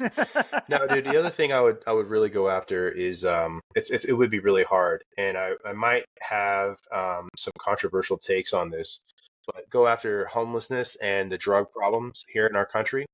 And Mm. a lot of the drug problems do have a lot to do with foreign policy, but I'd also have to get the CIA to stop funneling drugs in the United States too, which would probably get me JFK'd. So there's some truth How? What would be your method to do that? I'm interested. to stop drugs coming into the United States, or to Well, fix. let's just pick the fentanyl crisis, Mhm, and you said drugs and homelessness. So to mhm, fix the fentanyl crisis and to attack homelessness. sure. Um, so as far as like fentanyl goes, the Chinese and Central America are and South America some of the are the biggest issue here, right? Um, I have zero issue. Let me just go with this. I have zero issue with what Donald Trump said the other day about sending fucking special forces dudes into some of these cartel areas and just letting them go fucking full raw dog and beat the fucking shit out of and kill these fucking people. Raw dog or nah Yeah, dog? and Seventh I'll floor, say this this. guy. Seventh. Yeah, I'll say That's this, funny. man. Like, need to have a better relationship with Mexico. Absolutely. There's a lot of benefit to that, a lot of trade that could be going on, and a better relationship in general. But I would say this, that a lot of these countries, that you guys can start taking a more proactive role in expelling these cartels and getting rid of them, um, or I'm going to come in and do it for you. And it's one of those things where I think we can all agree. I mean, there's going to be fallout, right? There's going to be people that are going to be mad, that would be mad about this, and you say, well, the cartel provides jobs and they take care of people. They also fucking skin people alive in the jungle, Yeah. Well, and so they did the kidnap and murder people and all this other shit. so did the mafia in the Yeah, 1930s. exactly. Unless cartel on is the same thing, right? Um, so that's one way I would go about it. I would give everybody the opportunity to try and handle it on their own and get rid of these people. And this is going to be one of those things where it's like you're fighting an idea as well, which never goes well. Obviously, we found that out pretty hardcore over the past 20 years. You can't kill an idea; you can just kill a person.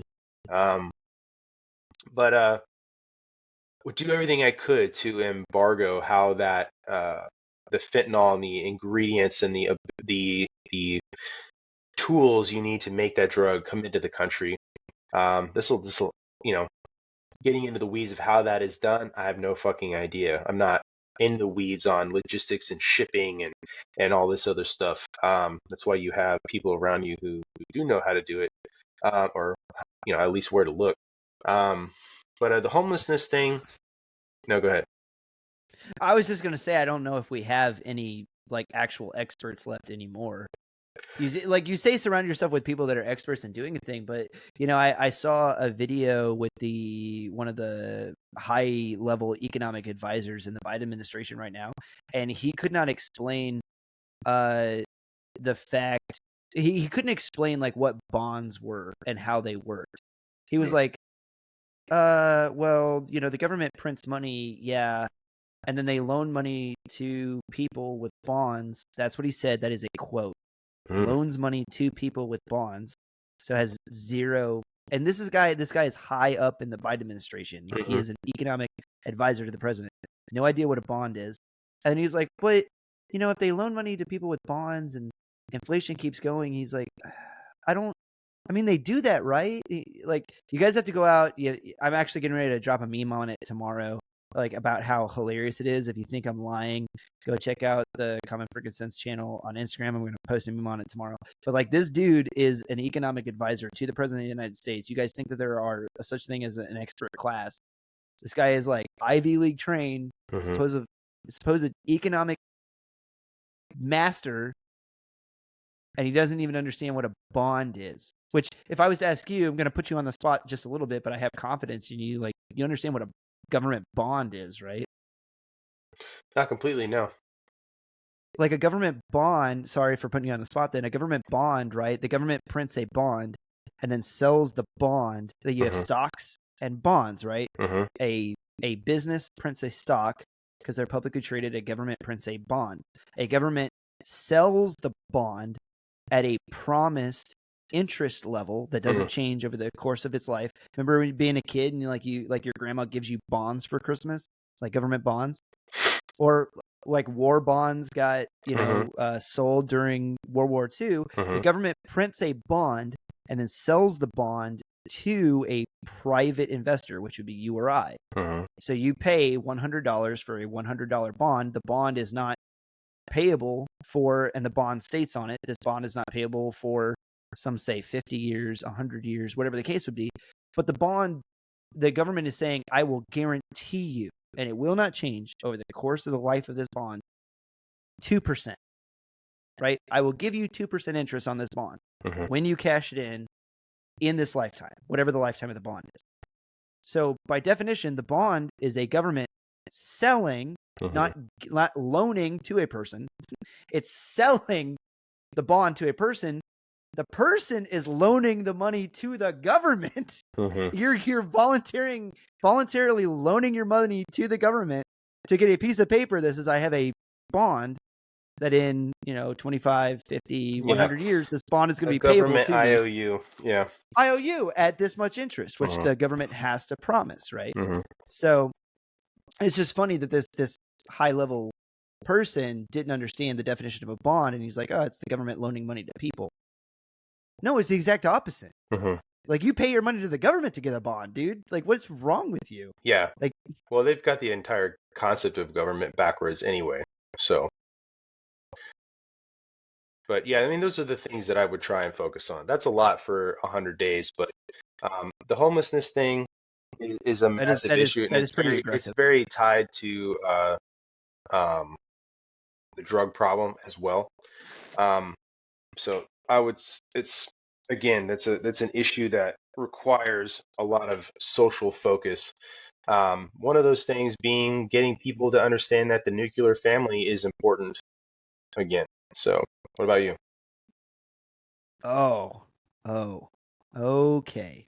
So the reason I actually had this question for you is this is a fun thing that my wife and I like to kind of bat back and forth. So I actually have my thing like whittled down to about 3 big things. First and foremost, you were talking about like the border. I couldn't agree more. Border would get sealed off. I think the second thing you said was putting an embargo on legal immigration in the United States. I would stop that. We need a certain amount of time. I would look at. I can't say like right now, because I'd have to like look at the actual math and like what we're dealing with and everything. But looking at the fact that Social Security is going to run out in 10 years, which I don't believe in Social Security, and this is going to piss off a lot of people. I want Social Security to go away.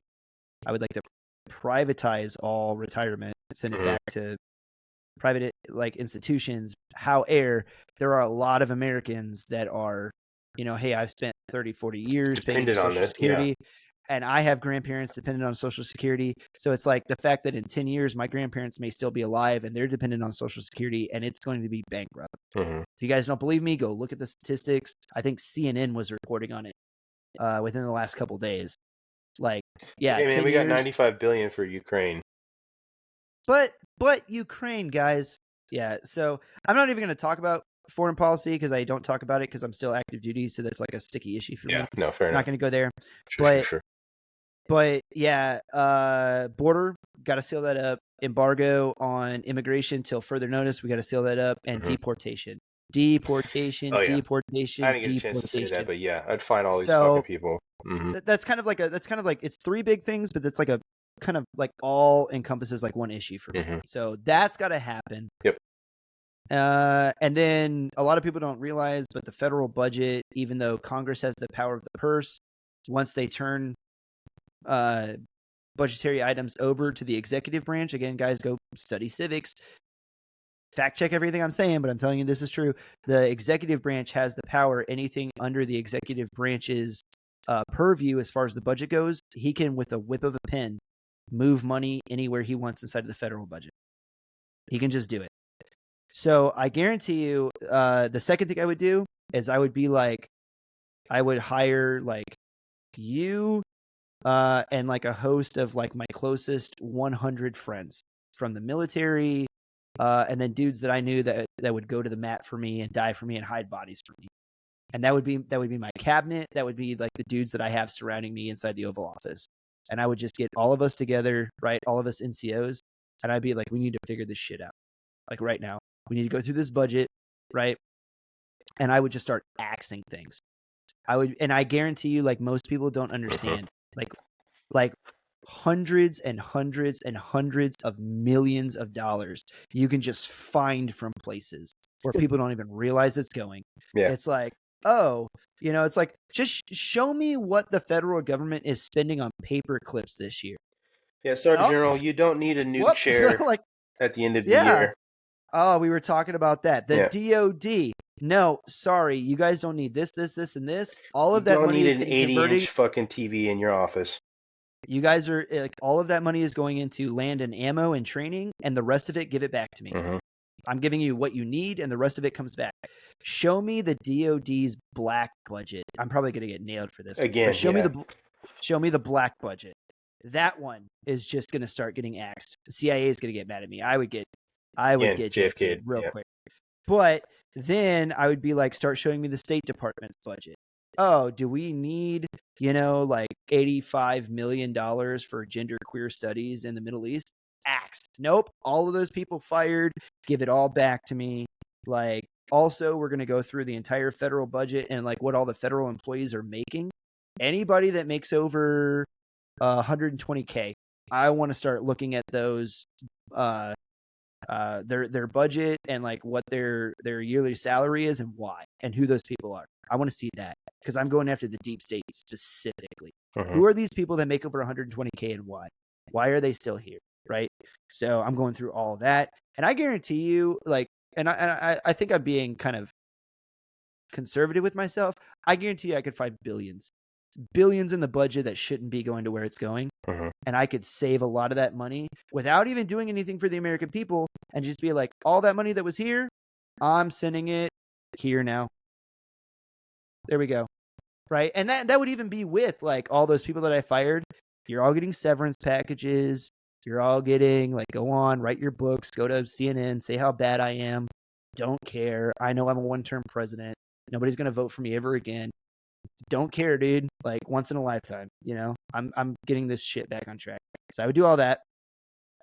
The Department of Education, gone. A lot of people don't realize the Department of Education only goes back to 1973. Department of Education, gone. Oh, but what about the federal standards for education? Hey, look at every single federal school in the United States or any school that falls under the Department of Education and tell me what their literacy rates are. Tell me how any single school, right? Look, tell me inner city Baltimore. Like, talk to me right now. Inner city Baltimore, DC, New York City, San Francisco, Los Angeles. All those schools, inner city schools that are just nothing but Department of Education run schools. Tell me what their literacy rates are. Tell me what their math rates are. Tell me what their graduation rates are. Tell me what their college placement rates are. Because you guys like college so much. I haven't even gotten to college yet. Don't even start me on that one. But tell me what they're, tell me the stats. And I'm going to tell you right now, I'm turning that back over to, you're back to I'm sending it back to the states. State-run education, send you back to the states. That's a state issue, dude. That is not a federal issue. We shouldn't be involved in that. It's not a big government issue. Get the big government money out of there. I agree. all out of there. And then guess what I'm doing with that? Department of Education money. Border security, baby. Like it's all getting, it's all just going, I'm moving it. I'm just moving all the budgets all around. And that's the executive can absolutely do that. He can fire the Secretary of Education and take that entire department, shut it down, and move that money. A lot of people don't know that. The executive has that power. So yeah, Department of Education, border security, embargo on immigration, complete overhaul of the federal budget under the executive branch. And then I am basically, for the last 100 days, I am moving my entire focus to the federal court system and basically focusing on courts and state courts and purging the courts of anybody that is not counter to my political view, but that is overtly political, because I want the courts to be apolitical and I want the court system to work the way it's supposed to work again. That's what I would do. 100 days, like that's what I would focus on. If I could get all of that done, they would see me as a tyrant. They would probably burn me in effigy, but don't care. That's what I would do. Well, I just think that the overall point here is that we're in need of drastic change. And these are drastic changes. And there's a lot of things that I didn't even talk about. I was only talking about the things that I know the executive can just do. Yeah, and drastic changes are never really subtle or slow. So right. And I didn't talk about what I would do to the DoD, but I didn't talk about it for a reason. See me again in 2 years, because I'll tell you what I would do to the DoD. Yeah. But I didn't talk about it right now. Amen. All right. My question for you. In your own words. Well, it's kind of weird because you've turned all my questions back on me, but okay. Yeah, that's the point, man. I ask you a question, and then I want to you can hear how I would answer it, and vice versa. This is true. This is true. Yeah, I want to know. All right, in your own words, what is the difference between patriotism and nationalism? Wow. Okay. In my own words, not what I think is the accepted answer. Chris's answer is interpretation. Okay, I would say that patriotism is the love and reverence of one's own country. Right? So I love and I revere my country, and I would lay down my life for my country. Right? To protect, my family, because my country protects my family. My cultural norms, values, traditions that I share with my fellow countrymen, that I would give and service of myself for that. That is patriotism. Nationalism is the idea that one's country is inherently better than every other country. That's what I would say. Like the notion that because you're a insert country, then I am better than you insert other country, or inherently superior. I think that's the way I would kind of describe it, because I know nationalism is kind of getting a bad rap. Maybe not. Maybe okay. Let me back up. Maybe not that I am better, but that one country's system of government, one country's way of doing things is inherently better than another country's way of doing things. Yeah, that's what I would say would be inherently superior. Not that I'm better as a person than you, but that, America, because I am American, is an inherently better system of government and inherently better than country than another, insert whatever country. Yeah. So here's how I would define the differences, and I'll start with what you just said. I would say that nationalism is that belief that you are better than somebody else because they're from another country. And I say that because the difference between patriotism and nationalism, the way I view it, is that there are in groups and out groups, right? You can be a patriot. As a patriot, you love your country and everybody who's in it. This is the way I see it, right? And if you are an American, you are always in the in group, right? And I love my country, right or wrong, basically, right? Sort of thing. and everybody who believes the way they believe it.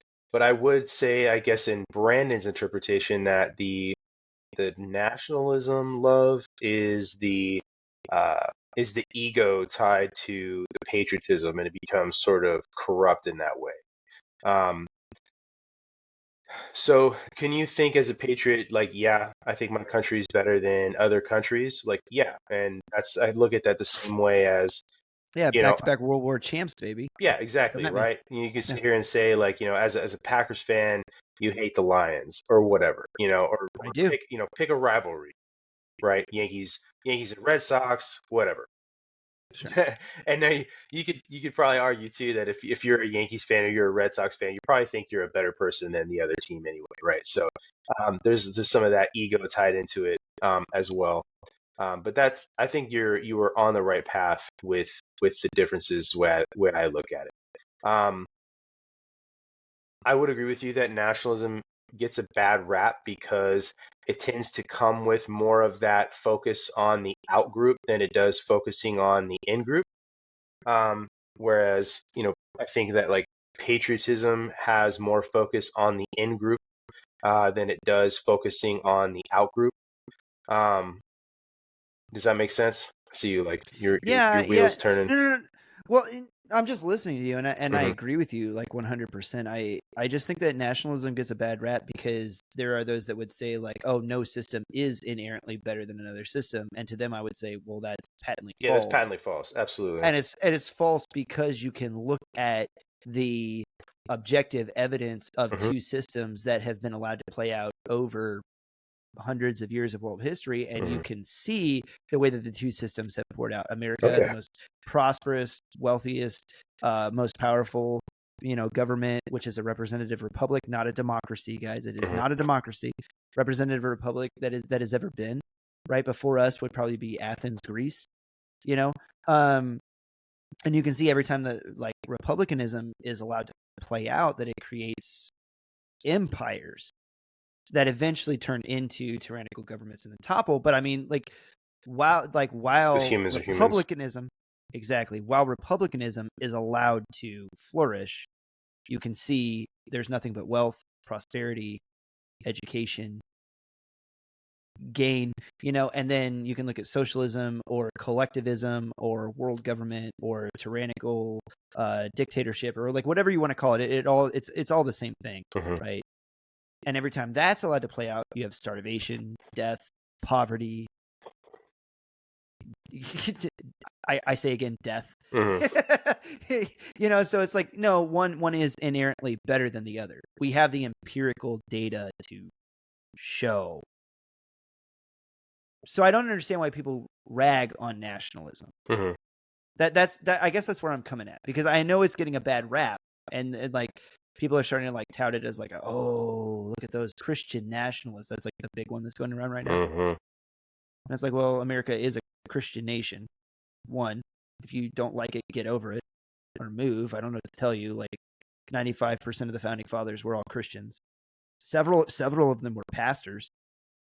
If you didn't know that, go look it up. And then it's like also representative democracy or representative republicanism is an inherently better form of government that lifts all people out of poverty and provides more opportunity than we've ever seen in the history of the world. Hmm. So it is better. I don't understand why you're upset. Also, you live in it and you're benefiting from it. Why are you upset? I don't understand.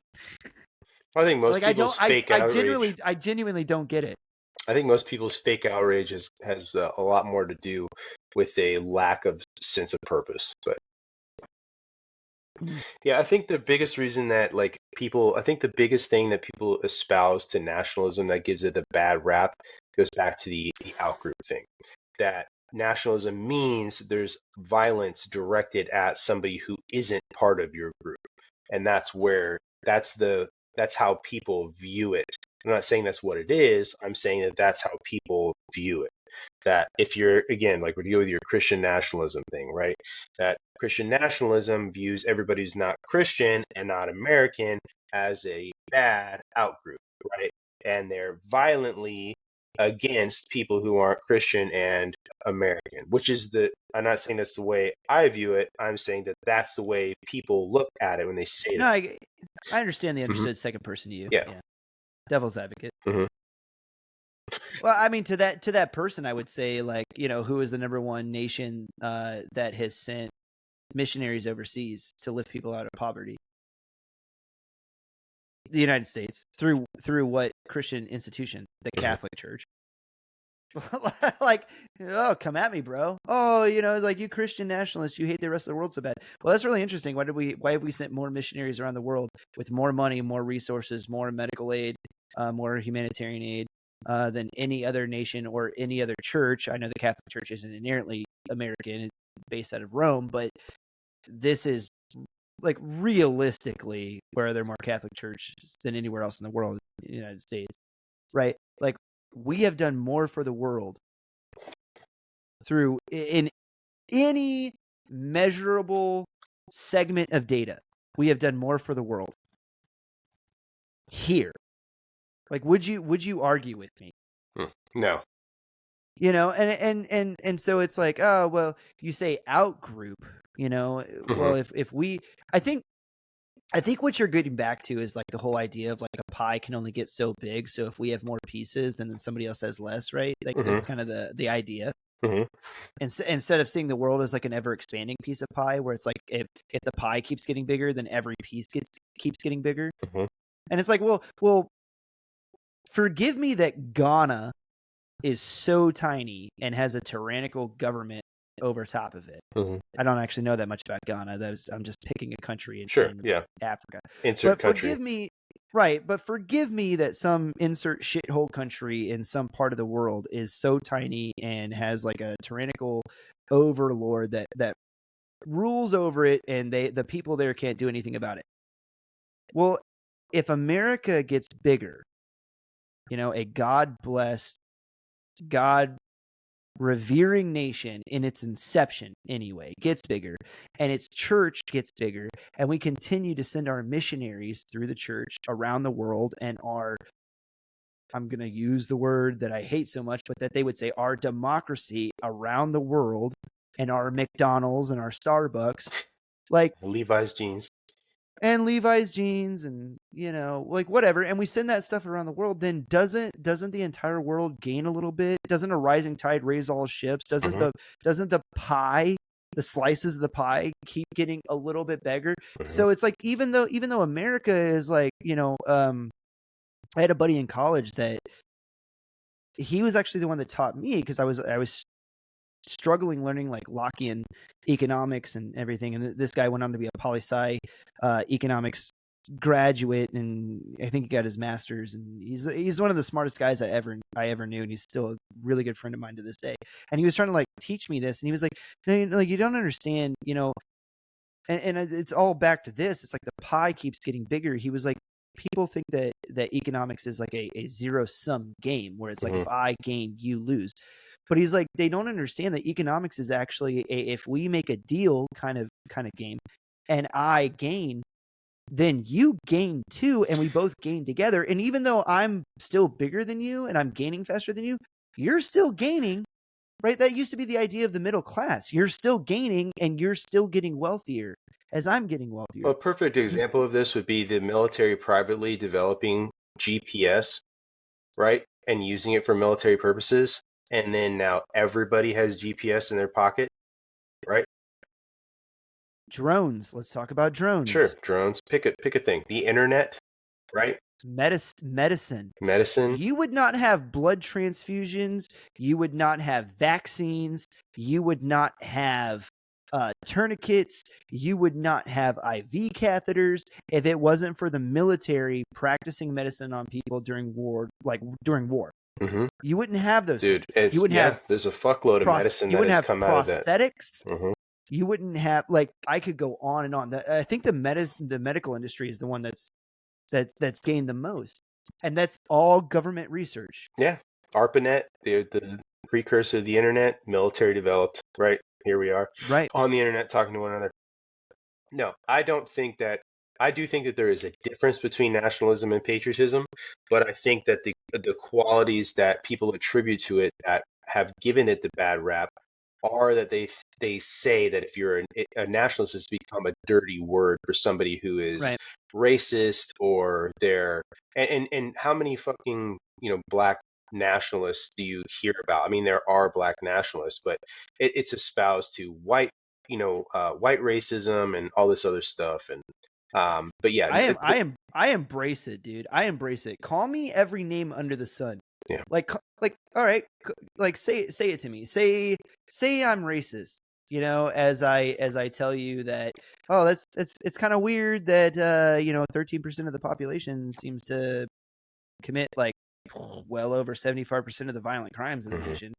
You can't say that. That makes you racist. Nope. I'm just looking at the statistics on my computer screen, dude. Yeah. I'm just telling you. I'm just telling you what is. I think what's happened is a lot of people, and it's like the late 90s till I was talking about political correctness earlier. A lot of people, like especially white evangelical Christians, we are the worst about this. And this is one of the things that I want to change, especially as a Green Beret, because dude, if you want to like watch me laugh, get in my face and scream at me. Like I just go into straight like basic training mode, and I'm like, Roger, whatever. Like, yep. I've been chewed out whatever, before. dude. Yeah, I've been chewed out before. Yeah. So it's like, yeah, say it to me, dude. But it's like, the whole point is like, yeah, scream and call me every name under the sun that you want to. It doesn't change what's true. And going back to the conversation that we had about love and respect, I love you enough to tell you what's true. I want you to know what the truth is, and the truth is more important than whether or not I care that you like me, because like also I'm a military guy. At the end of the day, I don't give a rat's ass if you like me. I really don't. You know how I sleep in bed at night knowing that people don't like me? Just as well. Like a baby, dude. Yeah. No, the point I'm trying to make is that there's a problem going on in our country where people attribute words and ideas to things that have no business being together. Case in point, the hold on, let me find it real quick here.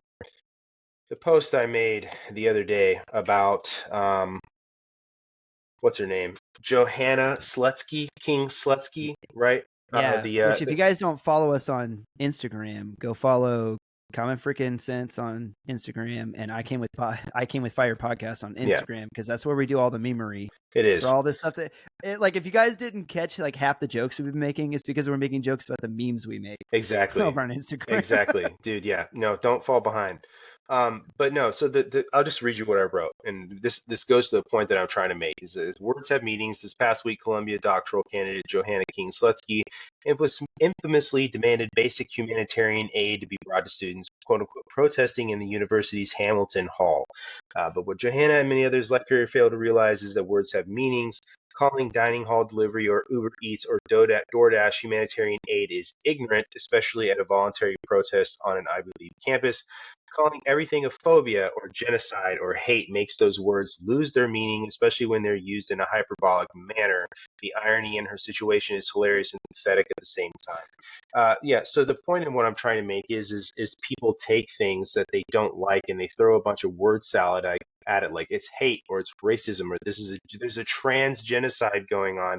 No. There are a million examples of actual genocide from history, and that's not happening to trans people in this country. So using hyperbolic statements like genocide takes away from the fact that there are actual genocides that are going on, have happened. How about the Uyghurs in China? How about that? There's a genocide, right? That one fell way out of favor, like really quickly. Because I remember people talking about like 3 years ago. But I think where they really effed up on this one is that October 7th wasn't that long ago. Yeah. And people are still watching videos of women and children being shot in their cars just yesterday. And so when that what was her name? Queen Kunsky? Johanna King Slutsky. Her last name is hyphenated. Queen Kunsky? Yeah. King I Slutsky? think What that's was it? the actual pronunciation. Oh, okay, I'm all right. probably My butchering bad. her name. Sorry. Thanks for correcting me. Anyway, no, so when she comes out and she says like I need and this was the one that actually killed me when she asked for humanitarian aid. Yeah. Yeah. Humanitarian aid, and they're trying like this white liberal, which by the way, she's for people that don't know, like go and look her up. There's a reason we gave her name. Go look her up. She is a master's level student that is going for her doctoral thesis Doctoral at candidate. Columbia University. Go look her up. This is a doctoral candidate. Doctoral candidate. I can't stress that enough. At an Ivy League school that is equating getting people to deliver them pizza. And again, I'm not downplaying this.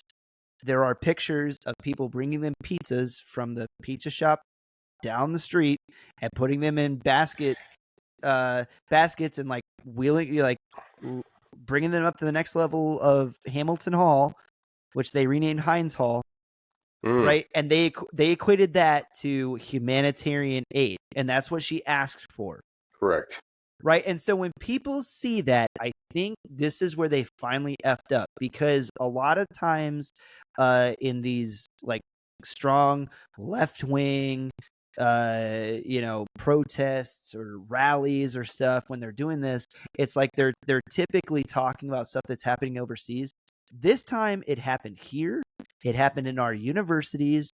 Most Americans have kind of, I'm not going to say cooled off on Israel, but they're like, we saw what happened on October 6th, 7th, sorry, October 7th.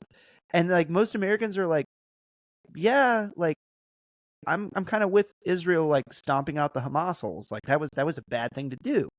And now they're watching these people like ask for humanitarian aid and block streets to get to the airports, and like keep students from going to their graduations and doing all this stuff. You deserve to get run over if that's you, by the way. Not just 100%, like 110%. You block traffic, you're getting run over. Trust me. But anyway, like I think they finally effed up. That's what I'm trying to say. Like I really think they do, and like it's stuff like that that's putting nails in the coffin, where it's just like humanitarian aid. Like, are you serious? Well, you want to know what's even funnier? You want to know what's even funnier? Johanna King Slutsky is a PhD student at Columbia University who studies Romanticism, Transcendentalism, Marxism, science, and literature. I wasn't lying when I said she was a doctoral candidate. Yeah, I wasn't communist. Lying. Yeah, she's a literal wasn't communist. Lying. Yeah, we actually do our research on this channel before I say so. Like, crazy. Like, you guys don't realize this, but Brandon and I, like, we talk like for hours every week before we come on and talk and do this. It's just wild. She's a Marxist poetry student, basically. Like, congratulations. Yeah, I think I read through her basic thesis, like a pre-statement, and she wanted to talk about. I'm gonna paraphrase her. It's posted on here, actually. Go off. Yeah, read it. It's actually pretty funny. Yeah. Hold on. I have to verify I'm a human before I can access this dissertation. My dissertation is on fantasies of limitless energy and the transatlantic romantic imagination from 1760 to 1860. My goal is to write a prehistory of metabolic rift, Marx's term for the destruction of energy circuits caused by industrialization under capitalism. I am particularly interested in theories of the imagination and poetry as interpreted through a Marxian lens in order to update and propose an alternative to historist ideological critiques of the romantic imagination. Prior to joining Columbia, I worked as a political strategist for leftist and progressive causes and remain active in higher education, labor movement. That's a lot of words to say I'm retarded. I will send, I'm going to say this right now. If anybody listens through the entirety of this 3-hour podcast and gets to this point, hats off, I will send you 100 bones in, like, I will Venmo it to you. If you can tell me what that means in one sentence, 10 or less words. I want to rewrite history and make Marx a winner. If you can get that down to 10 words, I will use that sentence. Yeah. Not that one. No. You got to get it. You got to. I will send you 100 bones on Venmo. I mark. Hey, that's a bet. All right. Mark it right here. Mark the I clit. will send 100 bones. Yeah. If you could tell me what the hell that means. To one person. 10 words or less, Mhm. one sentence. Yeah, to And one person. And I'm going to say it has to be a grammatically correct sentence. Okay, there it is. You heard it here first. Okay, sir. I think we beat the shit out of that one. I think it's your turn. I think it's your last question, actually. What is, in your opinion, America's biggest problem as a society today? So not a civics problem, not a government problem, but as a society, as a collective, as a people. What's our biggest problem? Yeah. Well, the first two things that came to my mind are, one, there is an entire generation of Americans who's been convinced that the United States is trash. That's a problem. And the other one is that Americans don't realize how good we actually have it, and most Americans are too comfortable. I think most Americans don't realize that it takes work and effort and belief to maintain the lifestyle you like to enjoy. Equate it to working out. If you keep working out and you keep eating right, you'll stay in shape. But if you stop and you start eating like shit, you're just going to get fat and you're going to get lazy. And it's like the whole law of thermodynamics, right? Object at rest tends to stay at rest unless acted upon by an outside force. So, and that outside force can be you. But anyway, I think the issue really is just, the biggest one is that Americans are too comfortable, and we don't realize just how quickly we could lose everything we have come to enjoy. That there are people really out there who would want to see us lose the things we enjoy. I'm talking about personal freedoms. I'm talking about your ability to start your life over in this country. And I know that we're having a lot of economic issues and it's really hard to do a lot of things. And I totally acknowledge all of that in this conversation. But as Americans, we need to realize that you enjoy a certain lifestyle because the people before you did a lot of work to put you here in this position. And I know that they weren't perfect people and that there were poor decisions being made and that people are corrupt pieces of shit and got us into certain situations that we're in right now. But wake up, American. All except George Washington. Right. Wake up, American. Wake up, American man. Wake up, American woman. Understand that you are the arbiter of your fate and the destiny of this country, and that you need to do something. We all need to do something to prevent us from carrying on down this path of nihilism and comfort. And I would tell you to seek out hard things. Don't seek out instant gratification. There's a lot of that on your phone. Instant gratification, immediate gratification happens all day. We're all guilty of it, but at the same time, just recognize that this life you enjoy could be taken away from you in a second, and understand that you need to uphold what it means to actually be an American, and that involves personal responsibility, responsibility to your community, and maintaining this great country that we all have come to enjoy and people still immigrate to because it is a pretty badass place. So that's what I would say. How about you? Oh yeah. If I did, so as a society, I would say, I'm going to say one word, but I'm going to equate it to two things. I'm going to say fatherlessness. And I'm going to say fatherlessness as in we've lost God the Father. Okay. And then because we've lost God the Father, we don't have fathers. We don't have dads. There's a lot of that.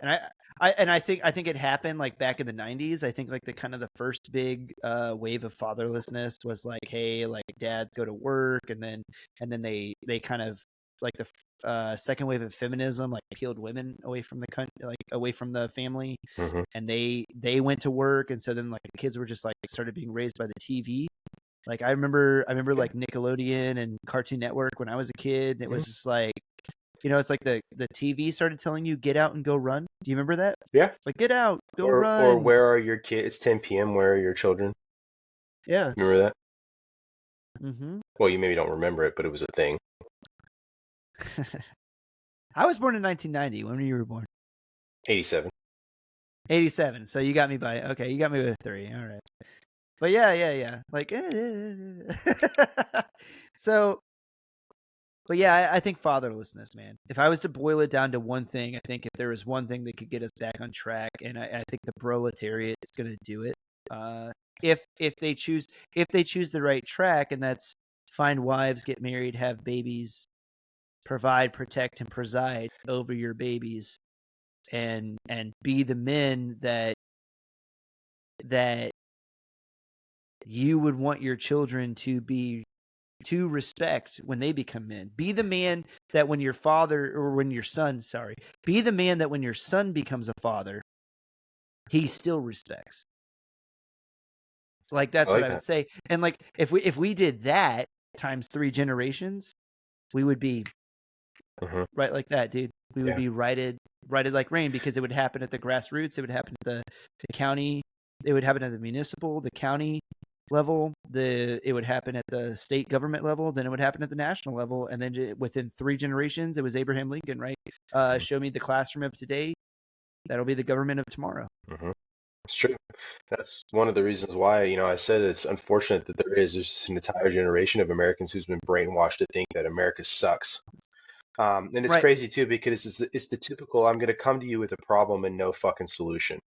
So, you've been raised to think the US I think we've sucks. given a lot of solutions tonight, which is kind of interesting. We didn't mean to do that with this podcast, but this was a podcast full of possible solutions, which has been interesting. For sure. I'm just saying that group of people has a lot to say that's negative, but not a lot of positive to bring to solve these issues. Just complaining, no actual problem solving. The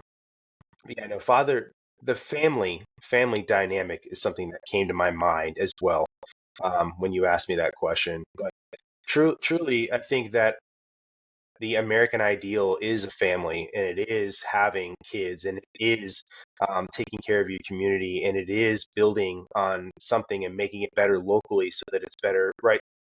Like you said, the pie gets bigger, so do the slices. You start where you're at, work where you're at, work with the work in front of you, and then everything around you will get better. And everybody can see that and do that, and things would get better. But just the entire idea behind the United States and citizenship, it should mean something. It requires obligation. It requires duty. It requires you to take up your cross. It requires you to take up your responsibilities and realize that the future is in your hands. Your children's future is in your hands. I would always encourage people to have, something that they stand for, and American ideals. And while we have not always attained to them, okay, they are ideals, and there's something to aim for. And that is something we lack here in the United States. Too much nihilism, too much bashing, not enough problem solving, too much complaining. I couldn't agree more, man. I can't add anything to that either. Yeah.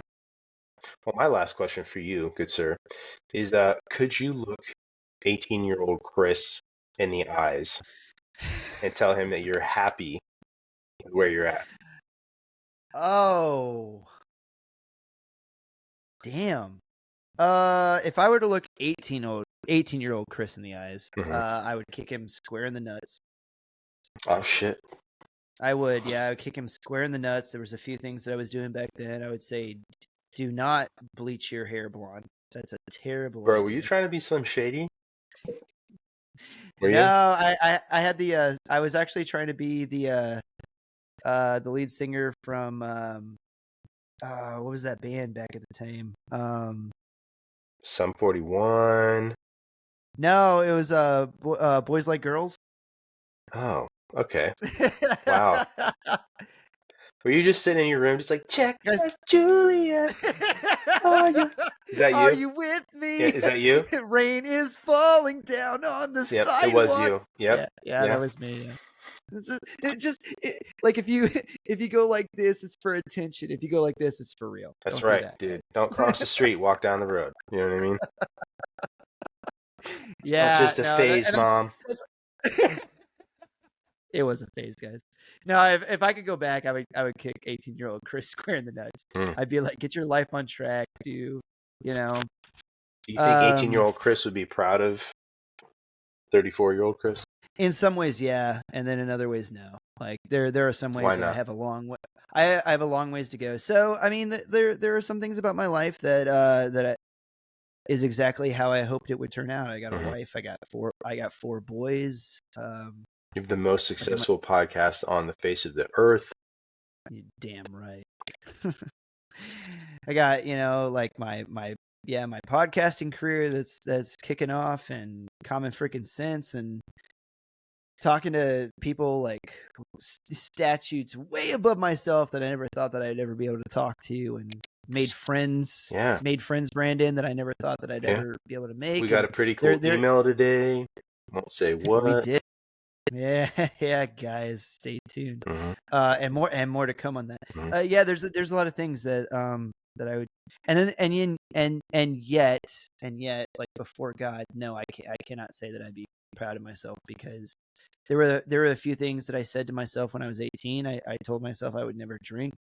I drink quite a bit now, not to excess, but I do, and that's a thing that I never.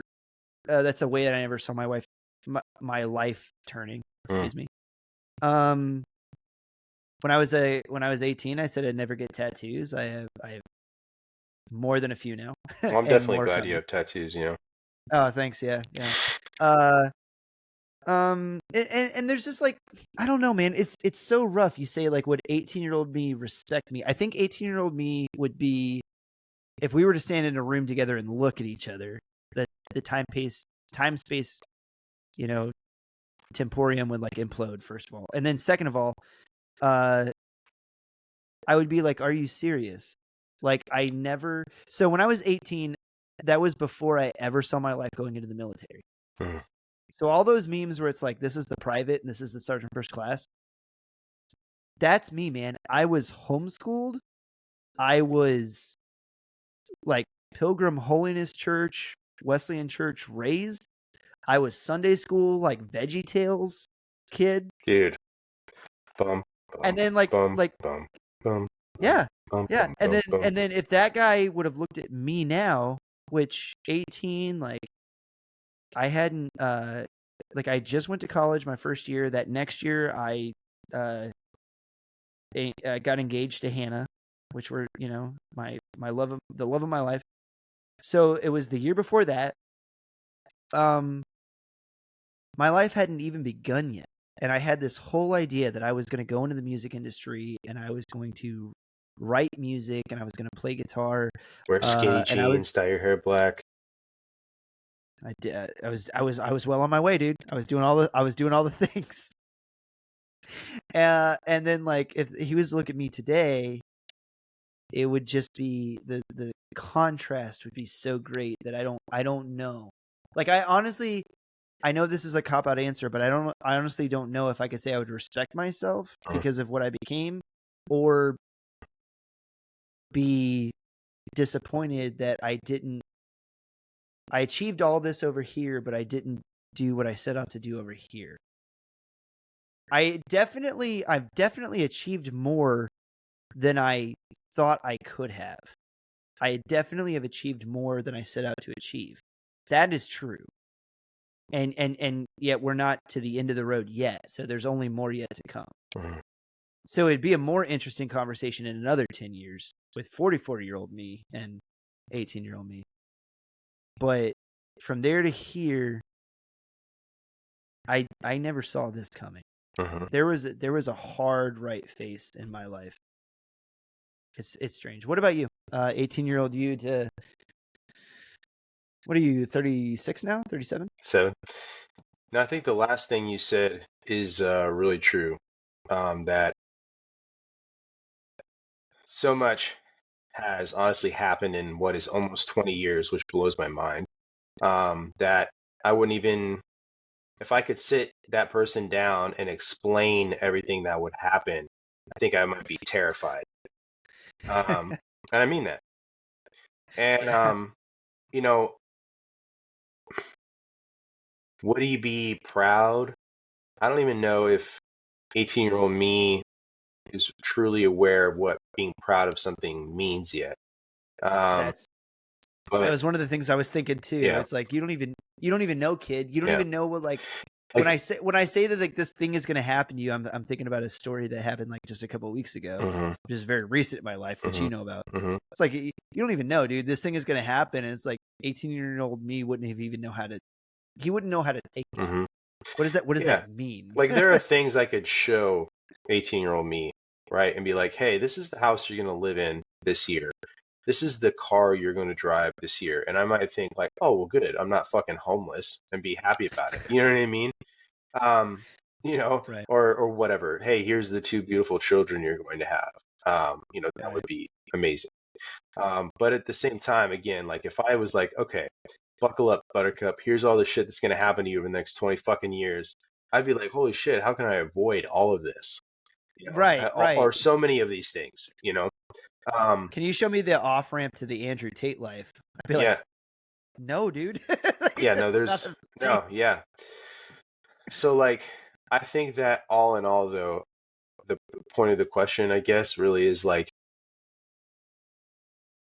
I feel like my life is not what I thought it would be at almost 40. Holy fuck.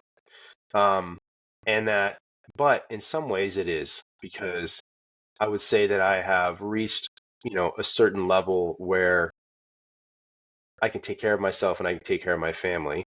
And those are things I wanted. Yeah. And there are things I could point to that would reassure 18-year-old me that despite all of the things that you're going to endure over the next 20 years that are going to happen to you, this is where you're going to be at some point. And you're still standing on the other side. Exactly, dude. You've survived Yeah. all the worst days of your life to this point. It's like the fucking, it's like that Bart Simpson, Homer Simpson meme. When Bart's like, Right. "This is the Yeah. worst day Yeah. of my life," and Homer goes, "This is the The worst day worst of day your of your life life so far." so Yeah, far. exactly. Yeah. Like, and that is actually, I love that meme so much Mm-hmm. because that is in a two like phrase joke. That is perspective. Mm-hmm. It is. That is perspective. That is all perspective is. Mm-hmm. Like, because the best day of your life, how long was it? 24 hours. Yeah. The worst day of your life ever Mm-hmm. was 24 hours, dude. Yeah, man. They're the same thing. Yeah. And they measure up and you compare them to each other. And it's like, yeah, but in time, it was the same Here's thing. the thing, man. It's like one of these things that I've learned as I've gotten older is you got to stop comparing shit. You got to stop comparing your trauma to other people's trauma. You got to stop comparing your joys to the sad days you have. You have to stop. You have to understand that all of this is just happening. Most of it is completely and totally arbitrary, no matter how much you try. Right? It's like that whole quote, right? We often meet our destiny on the road to avoid it. That we take to avoid Yeah, it. Yeah. yeah. And so it's one of these things, man, where it's like, it's stupid and cliche as it sounds. All the cliches are right. You have to learn to enjoy the ride. You also have to learn to not stress about things that you have no control over. And we often suffer more in imagination than in reality. That Seneca quote, right? You just dropped 3 big nuggets right there. Yeah, I In the mean, span of like 10 seconds. these are not original thoughts, but just it's the truth. It's some things like these are like conversations I've had with myself as like I've gotten older, and also after going to therapy and having like real conversations about personal shit, is realizing that like the anxiety you feel, it's like that. I can't. I like quotes apparently, but like the one I'm gonna fucking paraphrase from Marcus Aurelius is like, I cast off my anxiety because I realized that it was within me essentially, and that it's there. You can make choices to have perspective on things, and you can make choices about your reaction to them. Yeah, that reminds me of I can't remember who said this, but it was like all fear is self-induced. Mm-hmm. Yeah. That's one that's one that's like hit me hard Mm-hmm. over the years, because it's like you get, it's like what is fear? Like we all experience it every day. It's like you Sure. go into a briefing, you go into an interview, you go into a test, you go into whatever, Mm-hmm. and it's like you have all of these anxieties and these fears that build up, and then all of a sudden you realize like all the fear that's happening to me happening to me right now, right, is self-induced. I'm putting all of this on myself. And I found like the most freedom. I don't know if you have these experiences like in the law enforcement field, but like as a medic, the times that I felt like the most free, that I can just cast off everything, is when I'm in what I call like the slipstream. I don't know what else to call it, but like you go into like a medical scenario where it's like a real problem. And then it's just like, it's reality. And there is only the if then and life and death, and nobody's judging you right now. I mean, for law enforcement and medicine, they judge you afterwards, but it's like when you're in the moment, I'm sure you've been in this moment that I'm talking about. You just go into it and it's just like you're just in the slipstream, dude, and you're just like, you cast off everything, and it's just like you're able to just solve the problem in the moment. Yeah, man. I can relate exactly what you're talking about. Essentially, what it is like when something's going on, you're falling to the level of your training, you're in that zone where you are doing what you know how to do best. And it's one of those things when I think you can relate to this, and it's a sign that you're in that slipstream, I think, because you look down at your watch and you realize 4 hours has passed, and you're like, oh my God, it's fucking, wow, oh my, shift's almost over. Oh my God, it's 8 p.m. or whatever. And you didn't even, when did the sun start going down? That kind of thing. There's been incidences or emergency management level things that, that I can relate to and say that, like, yeah, you just reach that point where you're just doing and executing, and you can get to that point. That's what it is. You said executing. You're just executing. Yeah. And it's gorgeous and it's brilliant when it happens, but you said also falling back to your training. And yeah, it's not a lot of higher level brain function that happens, but it's also awesome because the only way to get a person but the only way to get a person to that is, and people hate this, but it's like you have to break a person down, put them in a group environment, like take them to the lowest level, trauma bond them, then bring them up and just do the thing over and over and over and There's over a reason and over why... and over and over and over, and you get faster and faster and more stressed until it happens for real, and then they just do it. And then they just do it, and then they look at each other at the end and they go, holy cow, just 4 hours just went by and we're still in the field, we're still cold, wet, and hungry and whatever, and we're still here and whatever, dude. And also it was a real firefight that time, and they still just look at each other and they smoke a cigarette and they go, so anyway, what were we talking about? Marry one, F one, kill one. And that's exactly what soldiers do. That, what I just said right there, that is the military in a nutshell. You did a thing 1,000 times, and then you're like bored for months on end, and then all of a sudden there's like 3 days of like, and then all of a sudden you go back to like, okay, so what were we saying? Like, marry one, F one, kill one. Oh yeah, absolutely, dude. 100%. I can think of a couple incidents like that. Yeah, it's very true, man, and it's also very evident why cultures develop rites of passage. Yeah, I think we need to start bringing that back in our culture, honestly, because that used to be a thing in American culture. Well, yeah, like it's can be very small. You know what I mean? Something in your community, something within your family, even, or whatever. But it's just like those rites of passage are just symbols of the transformation, right? Of going through something hard and coming out on the other end and learning a lesson and being able to harness that lesson, turn it into something actionable. And I'm going to book in this, and then earning the respect, if you're a male, of your fellow males because you went through the same thing that all of them went through. Oh yeah, all of them. Building community and camaraderie. And then you're part of the group, right? It's almost like human beings are pack animals, you know? We need community.